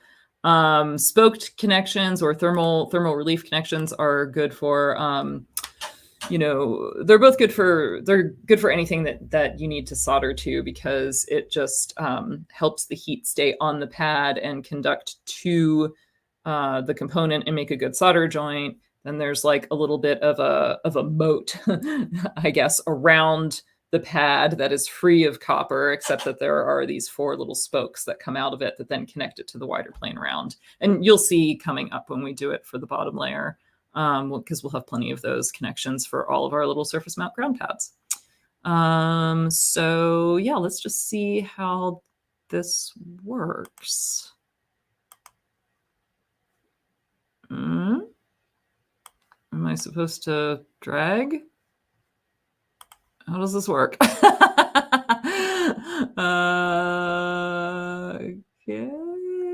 net ground. Okay. There we go. Okay. So yeah, this will work. Also, Space Mouse would be helpful. Do a corner there. I know it's a little, these polygon drawing tools are always a little weird. You get used to them though. And now, like, it shouldn't matter. We should be able to make like a big old sloppy rectangle outside of the whole thing. Hey, there we go. Okay. And it should take care of everything for us, but oh, that's so weird. Okay. How do you show me what you do?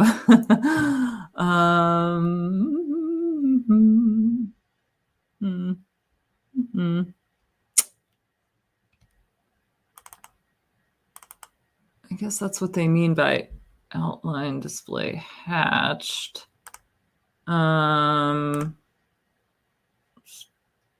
It's probably not what I want either. Yeah, no, that's definitely not what I wanted.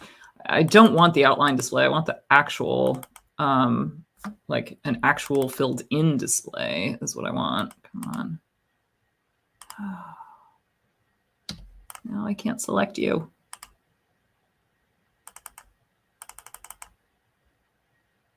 I'm on the top copper. How about that? All right, there we go. Properties. So outline display. Okay, I want the hatched, but how do I then pour it? How do you pour? This might be a Carrie has to look it up on the internet type of thing. I mean, I know that there's a way to do it. Zones. Fill all. Ooh, I can duplicate zone onto layer. That'll be nice for doing the one on the bottom. Oh, haha. You know why? We don't have any ground for it to attach to on the top. Yeah, okay, so that would help, right? So we might just want to do the bottom first then. Yeah, let's do that. So let's select that. Let's see if I can just move, move its layer. There we go. Okay. Hey, now it's poured. Yeah, we didn't actually have any ground signals on the top layer, so it was like, I can't connect to anything. There's nothing here. Cool. Oh, so that's interesting. So now we want to change our settings again. So it thermal relieved to that pad, which is interesting.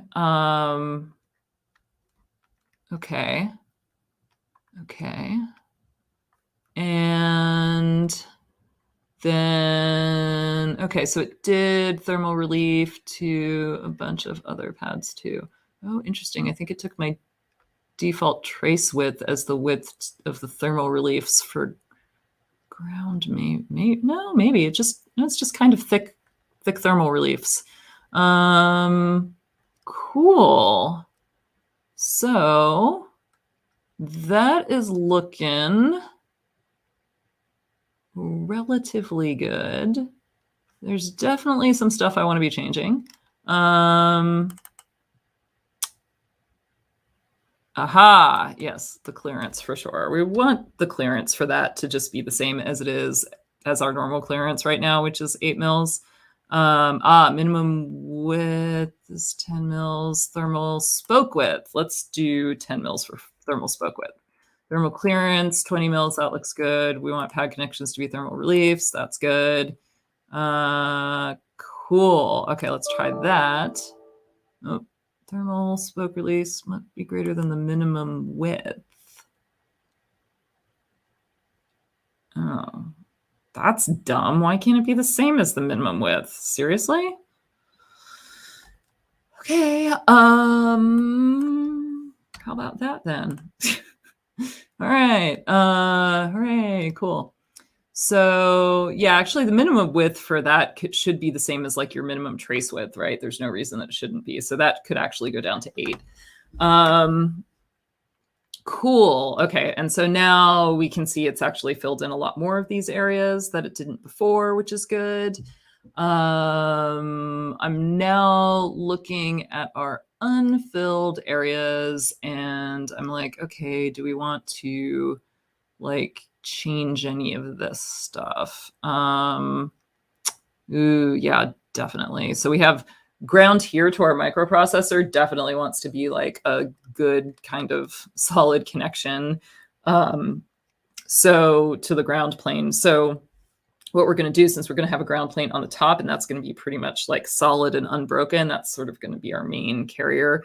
So we'll put some vias around here, connecting the top to the bottom ground plane, and then we'll move this trace out and put a via right next to the ground pin here on the microprocessor.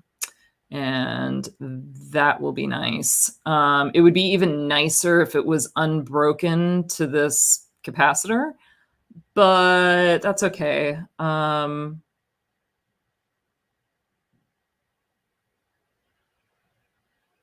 interesting. Okay. I'm just looking at the back off and the mask expansion and stuff like that. I feel like oh, I see. Okay, cool. Yeah, that's all good.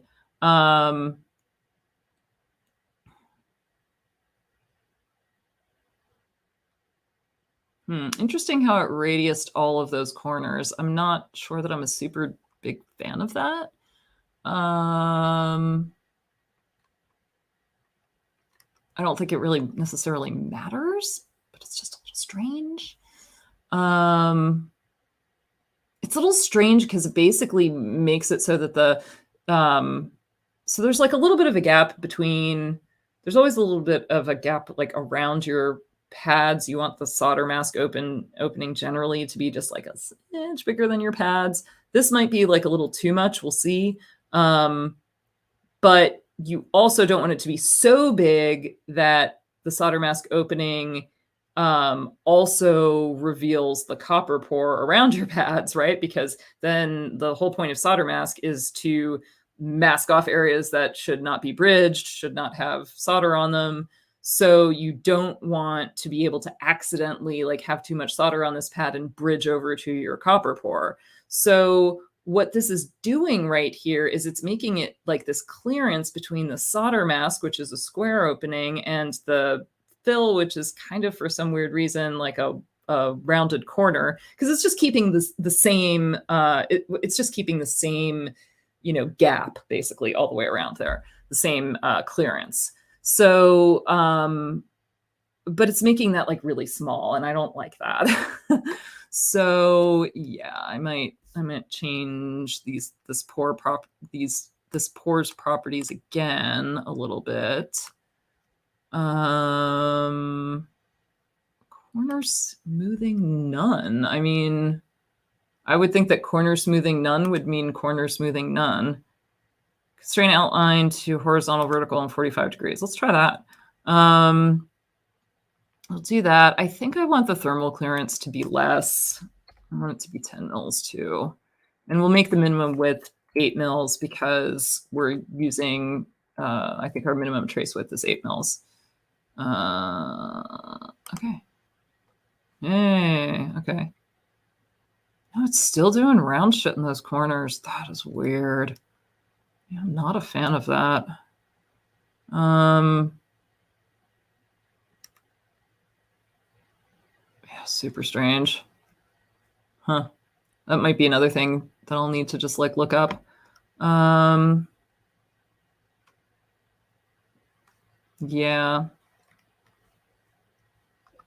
Mm-hmm.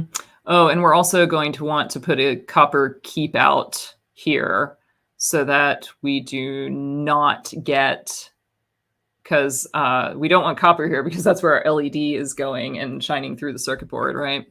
So we'll definitely have to put a copper keep out in that area, or like a little copper keep out line across here to prevent the pour from coming in. That might be easier. So we'll see if we can do that right now. Let's see. It should be like add a keep out area. Oh, my grid is something ginormous still. We'll go back to like 5 mils. Keep out copper pores. Nice. On the bottom. Okay. Okay, so it's just like kind of a little block here, a little area that I'm defining. Okay. Now let's see what happens if I properties. Do that. Will it repour? Hey, look at that. So, yep. So that's my little keep out area. So my copper pour just stopped right there and didn't go into that LED area. Yeah. Okay.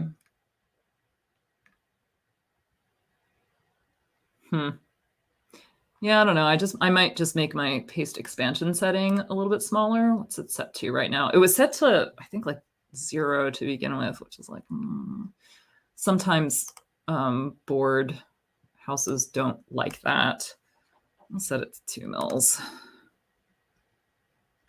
I don't know if that updated or not. Did that update? Oh, that was solder paste. Whoops. So solder paste wants to back off. So that's at 4 mils right now.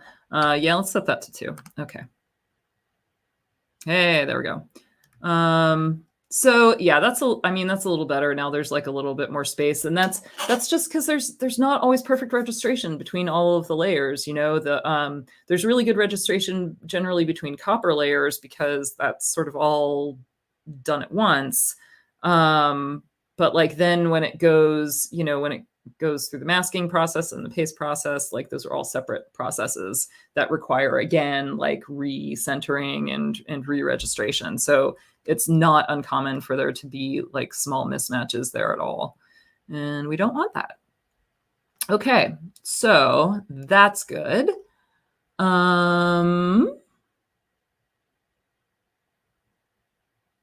So yeah, I like having no ground in there. That's good. And that's the only really like big area that's sort of free of ground on the bottom. So, I'm kind of happy with that. I mean, if I wanted to get like super picky about it, I could kind of put that up there, and I could put a via here, and oh, interesting, and connect it to ground. Okay. So yeah, that's showing is not connected right now, which is fine. Now what happens? I'm wondering if I put a via in the middle of a ground plane. Yes, yay, cool. It automatically associates it with ground, which is nice. Okay, so like if you're really picky about your vias and super OCD, hang on a second, what you can do is go back to a bigger grid in order to place them. And that'll just make sure that they're a little bit more lined up. So like maybe a 25 mil grid. And now I'll place vias. And, you know, I won't have quite the same, you know, degree of granularity as in terms of like where to place them, but now I can kind of eyeball it pretty easily, and, you know, they're all nice and spaced apart well. I do tend to sprinkle vias throughout. Oh, that's right. We're going to move that. So I do tend to sprinkle vias throughout, especially in places that I know like are providing power. So like by this pad, the programmer like could very well be providing power in some circumstances. So like, I don't know, I might like put like 2 by there or something. And then we're going to definitely want to put 1 by that processor. I'm just going to stick it like off right there right now. And then, you know, I do kind of sprinkle vias around. Oh, that's right. We might not want to sprinkle that many around if we can. If like, I'm still kind of trying to keep her face a little bit free, but you know, we need electricity, so so it's not always possible. So we'll put ground there because there's a ground there. And where else? We might want to put ground by kind of near the FETs, and I think I need to go back to a smaller grid now. I'll go back to like maybe 10 mils.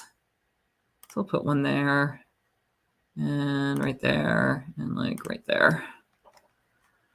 And this is just going to ensure that there are nice low impedance paths to the places that need them.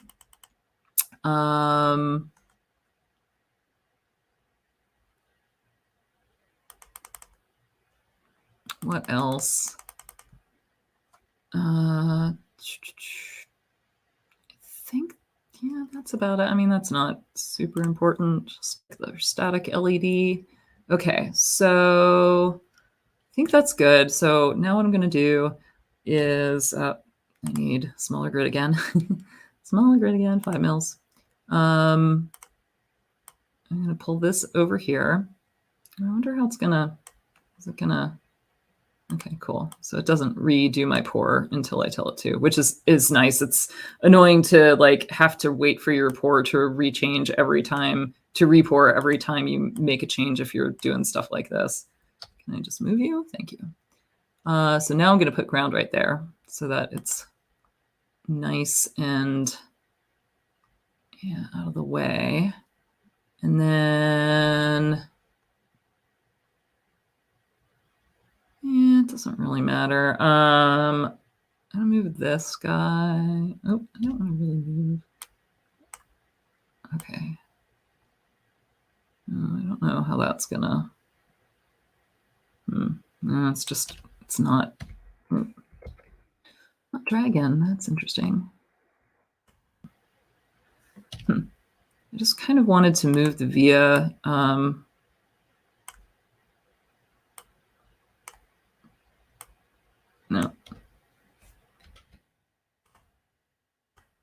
That. And then, aha, now it's dragging. Okay.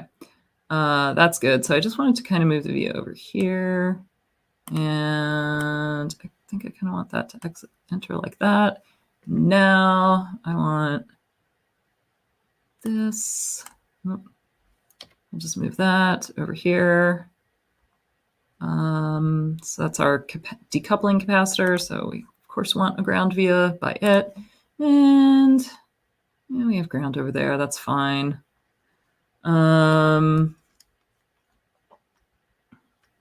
Cool.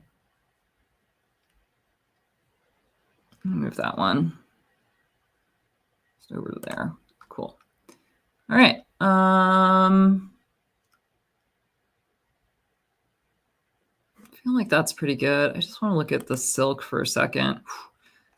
It's a lot of, there's a bunch of vias. That's some vias right by our eyes too, which is going to be weird, maybe. Yeah, we'll see. We'll see about maybe moving some of these. There's really no way to completely like keep that area free. I mean, we had to. That's weird. Maybe we'll. Oh, I got two weird tracks on top of each other. That's why. You know, since these LED signals have to go to both LEDs, there was really no way of like keeping that completely, you know, free and clear of vias. Yeah. So, however, it would be nice if they maybe weren't so close to her. Okay, I'm done with that. So I'm thinking if I can move these up like that, that might help a little bit. Yeah. I feel like I want them like either like kind of completely covered by the solder mask because that's just, or by the silk screen, because that's just one more layer and opportunity to have them covered, right? So basically what we can do is just move this up a bit more. And maybe that over. And then move this up a bit more. And then, yeah. So it's just like, you know, bumping stuff along. I wish that these would kind of glom together a little better. Oh, interesting. We got a lot of different little segments there. That's okay. We'll make it work. So now, okay, try that. And try moving these up again a little bit. Okay. And again with the segments, I'm not super stoked with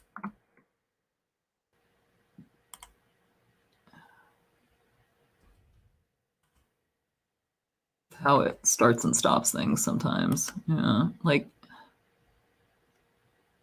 I don't really want those to be different segments, but I guess they end up being, okay, that ended up being one segment. All right, that's fine. Okay, so silk. All right, cool. So I'm much happier with that. Now these vias are like completely in the silk there. That's going to be way, way better. I was also saying, I think I might actually, yeah, we could do this right now. So I actually need to move this LED up. And that's because we now want the ring. We want a ring of light, right?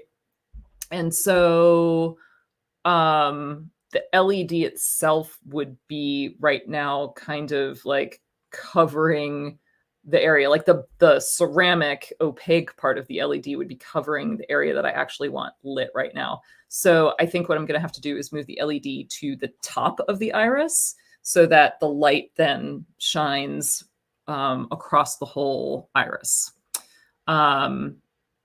So we will do this.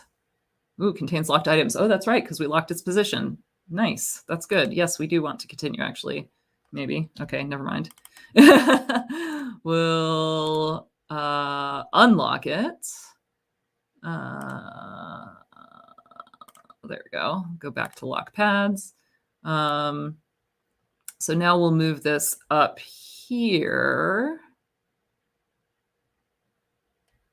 I think that will probably be pretty good. Where's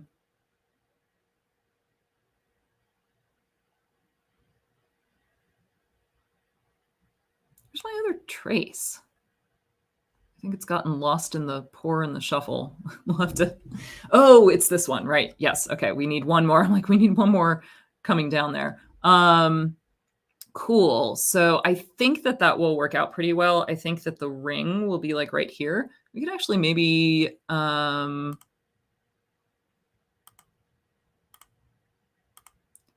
let's do, no, we want to do that. Let's go to our bottom mask layer first and make an arc. So I'm thinking that's like the center of her eyeball.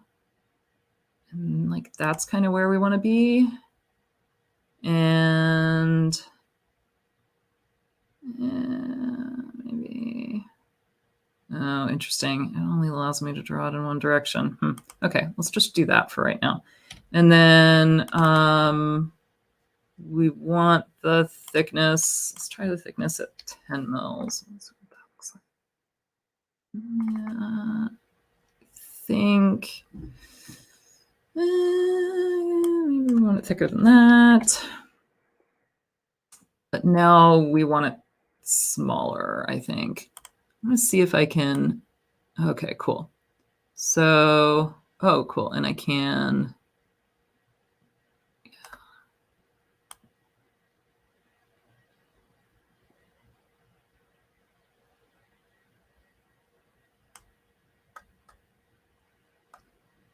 I don't know. I'm thinking like if I do full circles, I think she's going to look zombie again. Yeah. Yes. So, hey, Bob, how's it going?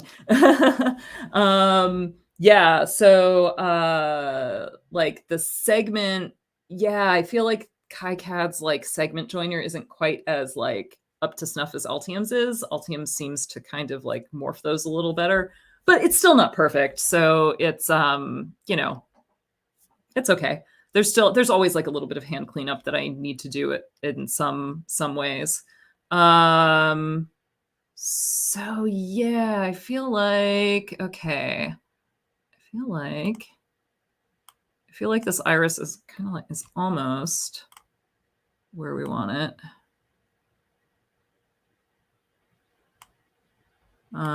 So yeah, and I feel like if I make this round, she's gonna look freaking crazy again, right? Like, but if I make it, you know, kind of half round, then I feel like it's a little less crazy. And I think I'm going to want to move this by like just little bits, like by -2 mils. But that does. Yeah. And I think maybe 1 more mil. Oop.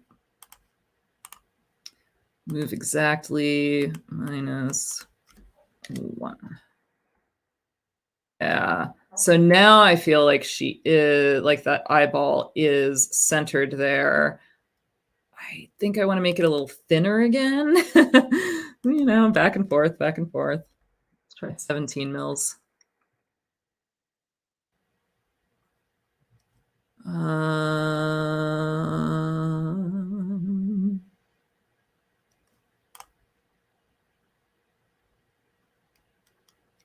It's very interesting. I feel like, I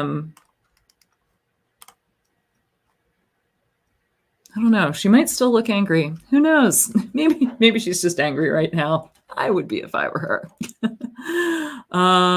So I think I'm gonna copy this. Oh, I didn't want to do that actually. So we're gonna do this again. I just want to get that middle point as the selection point. Yeah. And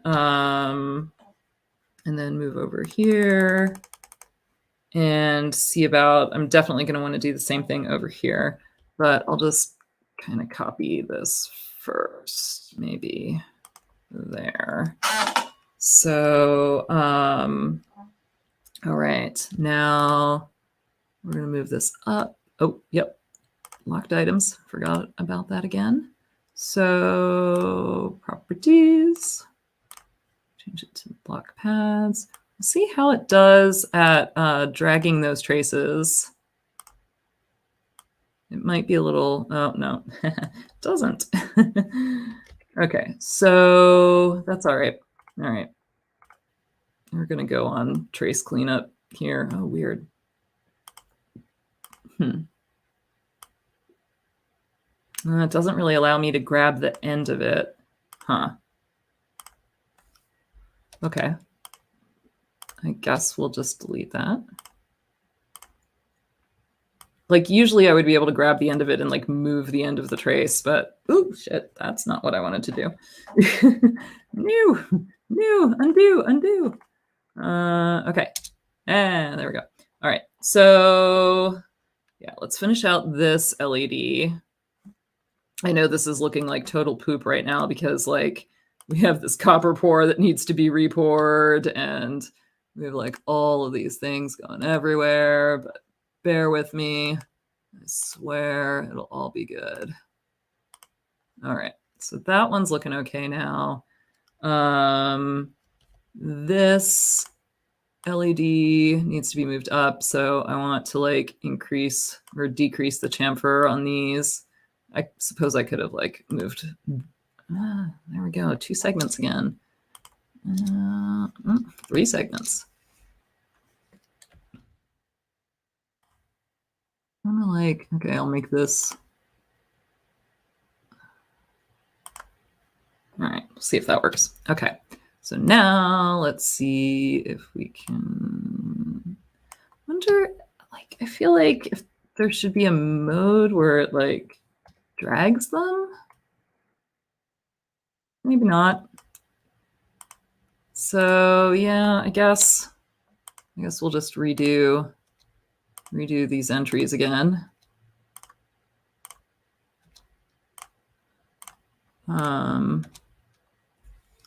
And we'll see if we can grab, there we go. Cool. That one to go here. All right, and whoop, this guy to go here.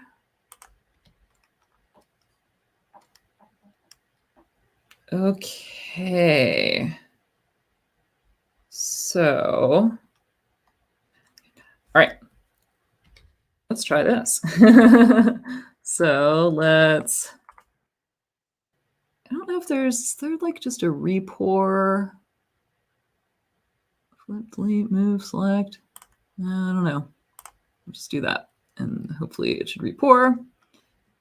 And oh, we didn't move our little fill. Got to move our little keep out area there. Oops, no, don't move that. Okay, yeah, I should probably lock some stuff. So trying to select that. There we go. So we want to keep, we had this little fill, if you recall, to keep out the copper in that area. I'm just going to like make it go across here. There we go. Okay. So now we are going to reselect that. And haha, awesome. Okay, cool. So now the LED ends there. It should shine directly into her eyeballs. Oh, she might look creepy as fuck again. I don't know. I'm going to turn off the bottom. Oh, I don't feel like this one's in the right spot at all. I feel like this one needs to go over this way. I need to zoom out on her. Yeah. I think that one's in the right spot, more or less.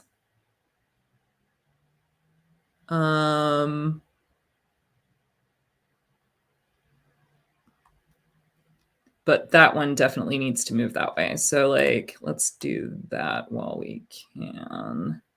Like that looks better to me. So I think we're going to want to move that LED over too.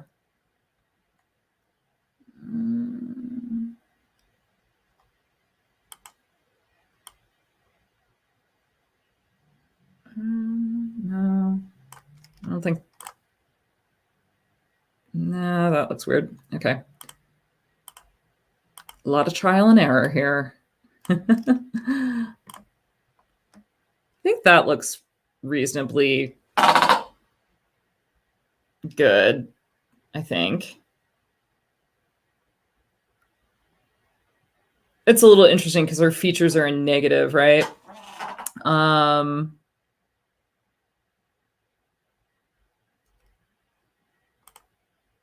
Maybe down.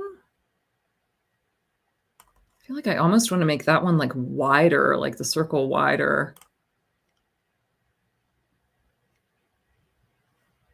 I don't know. The large arc conveys a serious expression. Yeah. So the pupil, the pupil is essentially going to just be the black spot in the middle here. I'm I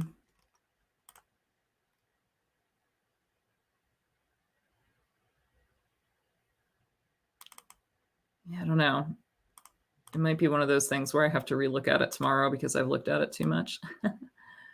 So yeah, like if we do that, that's definitely bad. Like that makes her just look crazy. Although I think what I might do though, the full circle might help me with placement a little bit more.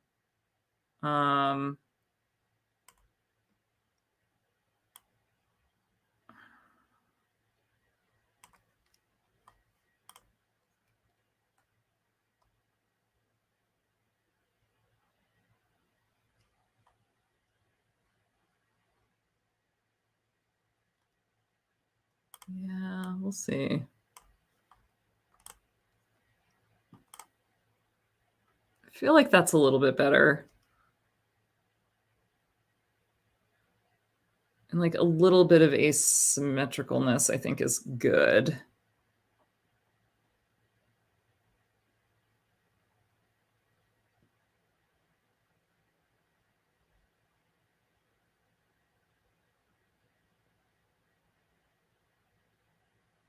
I don't know. I think that that's not bad.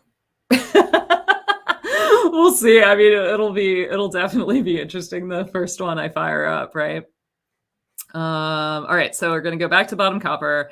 And yes, we are going to do a few things now. We are going to turn the top silk off so I can't accidentally screw that up.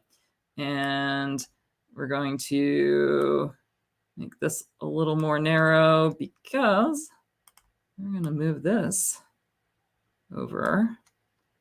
Yeah, and then again, make this a little more narrow. We don't want the, there we go. It's probably okay because that keep out is just set to keep copper pores out. But in general, like you don't want to cover things with keep out that you don't want affected by the keep out, right? So we'll try that. Come on. Maybe. No, you don't want to move. Okay, fine. We'll do that. No, you don't want to move either. Okay, fine. We'll do that.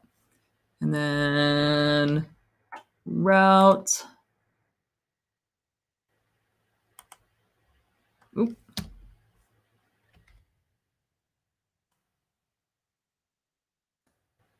There might be a key to control which way it's like which way the break is going. Like it's breaking 45 degrees like this way, and I want it to be like that way, right? And there are shortcut keys in some places that will flip that for you. I don't know. F doesn't work.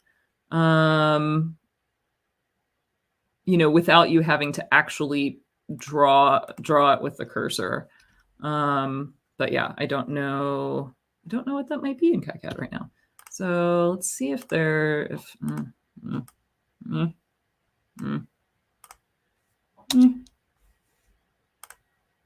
let's move that over there. That's weird. I don't really like that. Boop. Okay, that's better. So I think, I don't know. I think that that's pretty good. Let's repour the copper pour. Okay, there we go. Cool. So now, last thing. I think, wasn't there like a duplicate? There was like a copy to layer, I thought, or like a duplicate to layer. I don't know. Let's try that.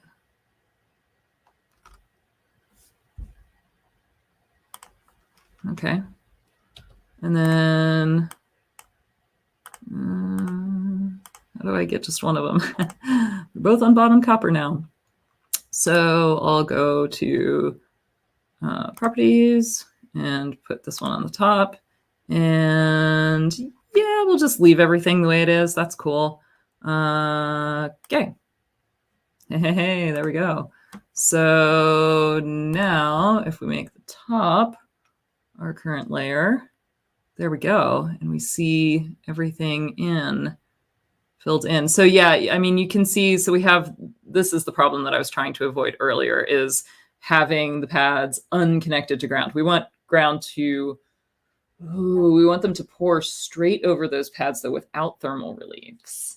So that'll be an interesting thing too. If we can, like in Altium, you can like, you have a lot of fine tuning on the copper pores. You can say, okay, I want it to be, 45-degree thermal reliefs to these things and 90-degree thermal reliefs to these things, and like direct copper fill over to these things. And that can be the same for all one copper pore. So I don't know if we have that kind of control here in KiCad. We'll find out. The other thing that we might be able to do to kind of fake it out, which I've done in Altium as well, is like we might be able to do a like a mini copper pore over here with different different properties. But since we actually don't have any surface mount pads on this top layer, we can just do a solid pour over the whole thing. Do I have the original photo to help guide the design? That's a good point. I could look that up and see if the pupils are way screwed up or not. I'm not sure if they're going to be visible though. Like, it's like a, her eyes might just look all one, like kind of one color.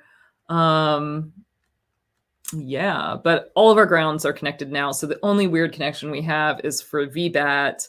So things that I'm writing down on my list are to let's see, KiCad. So I want to check about jumper pads within components.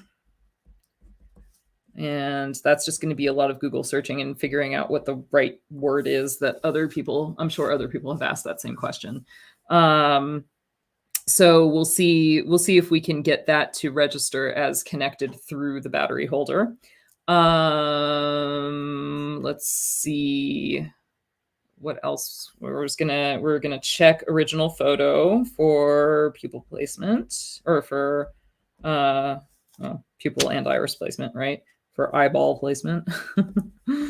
And what else? I still need to double check the dip switch. Oh, actually that's what we need to do, is print that out and double check the other components too. So I'll do that for tomorrow too. Dip switch pattern, check modded patterns. And what else? Oh, interesting. Okay, there we go. So let's see. Okay, so we do have quite a few vias. A lot of them are unavoidable. I might be able to get rid of those ground ones. I might be able to move them up a little bit closer to the battery. So yeah, I might be able to put, but I don't want them in the crown, and the crown is above there. So I would rather have them covered by silkscreen. So actually those are probably in an okay spot. Maybe I'll move the one out of her nose. Looks like a nostril, right? Maybe I'll move that one down a little bit so it's covered by silkscreen too. And I'll move this in here. Oh, and I need to add the solder mask outlines for her earrings.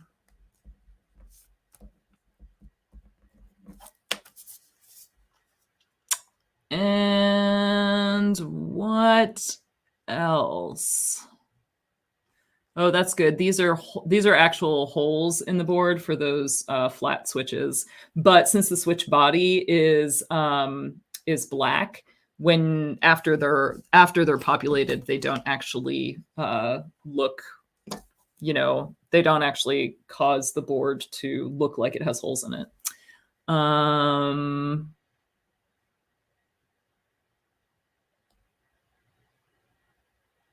Yeah, I think that's it. Let's see. Is there anything else? Is there anything else I said I was going to do that I haven't done yet? I still need to finish the, I need to do the top solder mask. Oh, and I need to make sure that there's no copper on top too in that fill area for her eyes. It's going to be interesting because, like, there's going to be,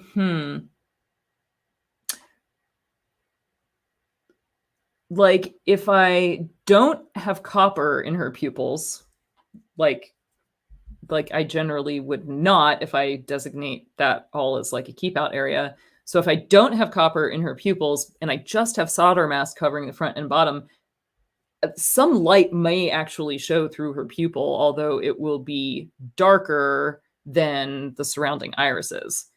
And I have no idea, like, is that going to be a good look or is it going to be a bad look? Might have to actually, like, maybe get 2 versions of the board made from Osh Park, because I think that would be an interesting thing to compare, and it's going to be impossible to know what that looks like until you actually see it. Interesting. So I'm going to write on my list as well. Think about copper in pupils. Hopefully I will remember what that means tomorrow. All right. Yeah, I think I'm pretty close to wrapping up. I don't think, so the other thing is, like, figure out what's going on, like why the RBG library footprints are not selectable in that association in the schematic, like why it doesn't seem to be loading the footprints for that. Not selectable in associator, not loading in schematic. Okay. Because I need to be able to do that in order to, like, this pad is a footprint, and I need to be able to say that that's associated with these test points in the schematic and that they're all grounded. So then that copper pour will pour straight over them. And then, the mask will essentially reveal them. So it'll just, like, look unbroken. Yeah. We could right now, just for shits and giggles, see, what does the 3D viewer look like? It's loading. Yeah. Not looking too bad. Actually, you know what? I'm kind of rethinking this. Oh, God. See, this is when I totally need the freaking Space Mouse, because I just want to pull this freaking down a little bit. Move down. There we go. So here's where, like, cat 3D visualization comes in. Having the points separate is not bad. I don't know. What do you guys think? Are you still watching? We're down to 1. It's either Brent or Bob. I don't know who's sticking it out here. I would say the only thing I'm not a super fan of is like having no copper underneath them, because they will like stick out even more that way. See, like that kind of. And I guess we will see. Yeah, we will see this entrance come in. Actually, this is not visualizing it well. Bob's sticking it out. Excellent. Yeah, I like the separate crown points. I kind of do too. Now that I'm looking at it. Interesting. Like, I wonder. So right now it's showing them separate. It really won't be. I don't know why. So this ring around here is free, is a area of the pad. Oh no, that should be free from copper.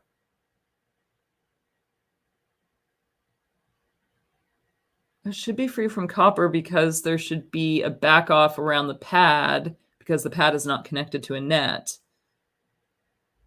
It'll be interesting to see what that looks like in the Osh Park visualizer, actually, or in the Gerbers when we generate Gerbers, because I feel like this is not, like, it shows this little shadow of copper there, which I feel like should not be there. Yeah, I don't think it is there. It's still an area that is like designated in that free from mask outline, but like, yeah, there won't be copper. I kind of like the separate crown points too. So you know what? Hey, one less thing for me to do tomorrow, right? Why are those footprints not selectable? Don't know, don't care. Yeah, dude, I'm stoked. This is turning out good. Yeah, I'll have to I do actually want, here, I'll put this on my list. I want to associate 3D footprints, 3D bodies with footprints. Just, to have that. It's not super necessary for this board, but doing the work now is good. It is incredibly helpful to have 3D visualization of boards, even boards that you don't think it matters that much.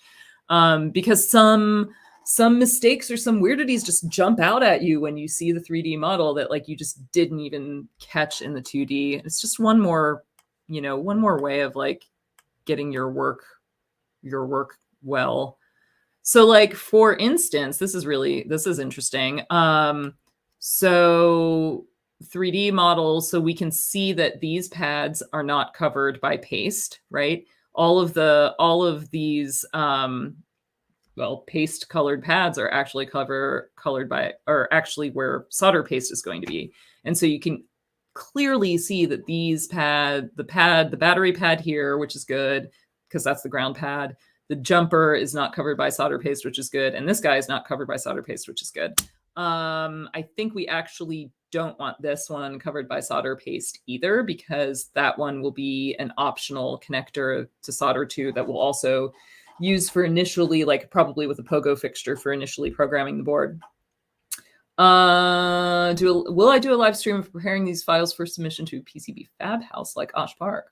Oh, that's a good question. I don't know. I was hoping to do that this weekend. And like to do maybe something else for next week's live stream. I don't want to delay the submission to next Wednesday. But yeah, I mean, I could totally live stream that. I mean, why not? Might be from my house office if it's this weekend, but yeah, I can't really set a time though right now, just because I would like my weekend to be somewhat flexible schedule wise. But yeah, I could totally do that. And if you're not able to catch it, at least you can catch it on the replay. Yeah.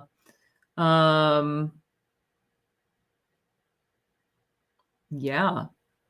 But yeah, this is looking good. And you can see, like, I don't have the actual part here for this one. So I'll get that. I actually have like a whole bunch of 3D models already from gathering them over the years for Altium. So it'll be super easy for me to just like, you know, associate all of them. Ooh, interesting. They take up a lot of space. I might need to upgrade my box account. But yeah. But yeah, it's looking good. Resistors are all there. They're looking good. The switch bodies are all there. That's great that I like didn't have to find that one. Although I think I did eventually find that one. Oh, interesting. The LEDs don't have 3D bodies. I'll have to see if I can do that. Oh, that's weird too. Right. Okay, I have to go over all of the silkscreen part outlines because I wanted to redo that one LED. I wanted to redo this LED. And I might actually so yeah, there's going to be a lot of silk changes. I don't know if I'm going to put reference designators on the silk. I might keep them on the silk because I think I will have room on this board. But I want to add some stuff to the silk. So I want to add like on off or like red and rainbow for these two switches so that you can see which one goes to which. I want to add RGB for this one so that you know which ones you're disconnecting here because they're all separate. I want to add like some sort of descriptive text, I think, for this jumper. I want to add like PROG at least for the programming. It would be nice to be able to label these like right there so that you know which pins are what, you know, when you plug it into a breadboard. And for this switch, I need to add a switch body and I need to be able to say like which is programming and which is in the run position. And then of course we need an Alpenglow logo on there. Oh my God, I'm going to put that on my list. Alpenglow logo and like the name of the board and maybe some sort of hidden Easter egg. I like putting Easter eggs on my boards. Yeah.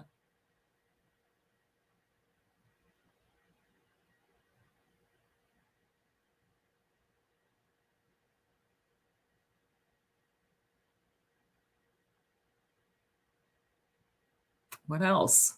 What else can I think of?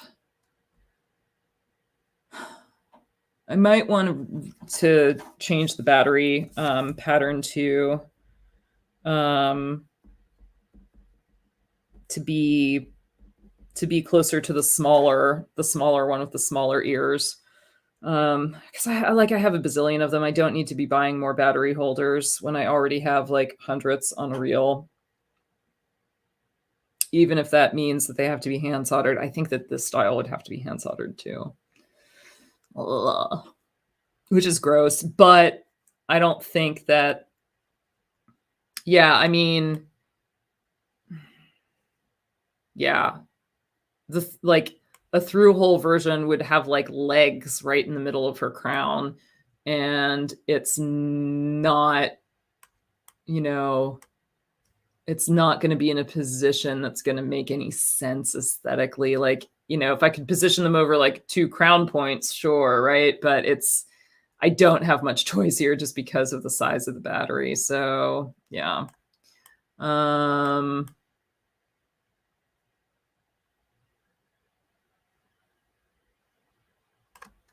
Yeah. Oh, and like I'm gonna put a note to just like also double check vias. Just like finish moving vias around her face.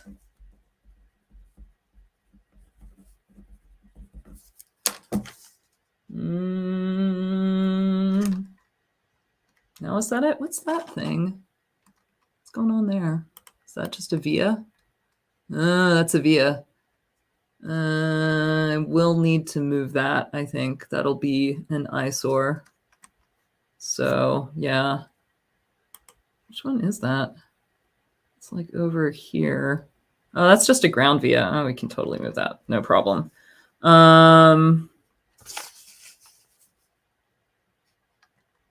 Yeah, what are these notes? Check footprints, did that. I rotated switches for better routing. Yup. Hey, there. Maybe swap switch one signals, decided not to. More rounded corners, did that. Irises and solder mask both layers. I haven't quite finished that out. But that is on my list, on my written list, which I don't feel like transcribing right now. So we'll just maybe get rid of that. Can I get rid of that? There we go. Yeah. All right. Let's see. Oh, cool. Glad that works for you. Yeah. So I'll try to do that. I'll try to live stream the final like Gerber checking and submission and stuff like that. Yeah, rev number and part number, yeah, are part of that whole like silk screen board name thing. Not as much creative room as Robin's cloud badges. Yeah. Well, even those were like very much like sized. The artwork and the graphics were sized around the battery holder like that. Yeah. So that was all like, it was all done at the very beginning, essentially before anything else, before the board was routed or anything. Yup. Cool. Well, Bob, thanks for hanging in there. And thank you, Brent, for chiming in a little bit too earlier. That was cool. Yeah, I am gonna go home and go to bed now. My cat is going to be very angry that I haven't fed her yet. So, all right, cool. Well, I will keep working on this. Woohoo! All right, see you later. Bye.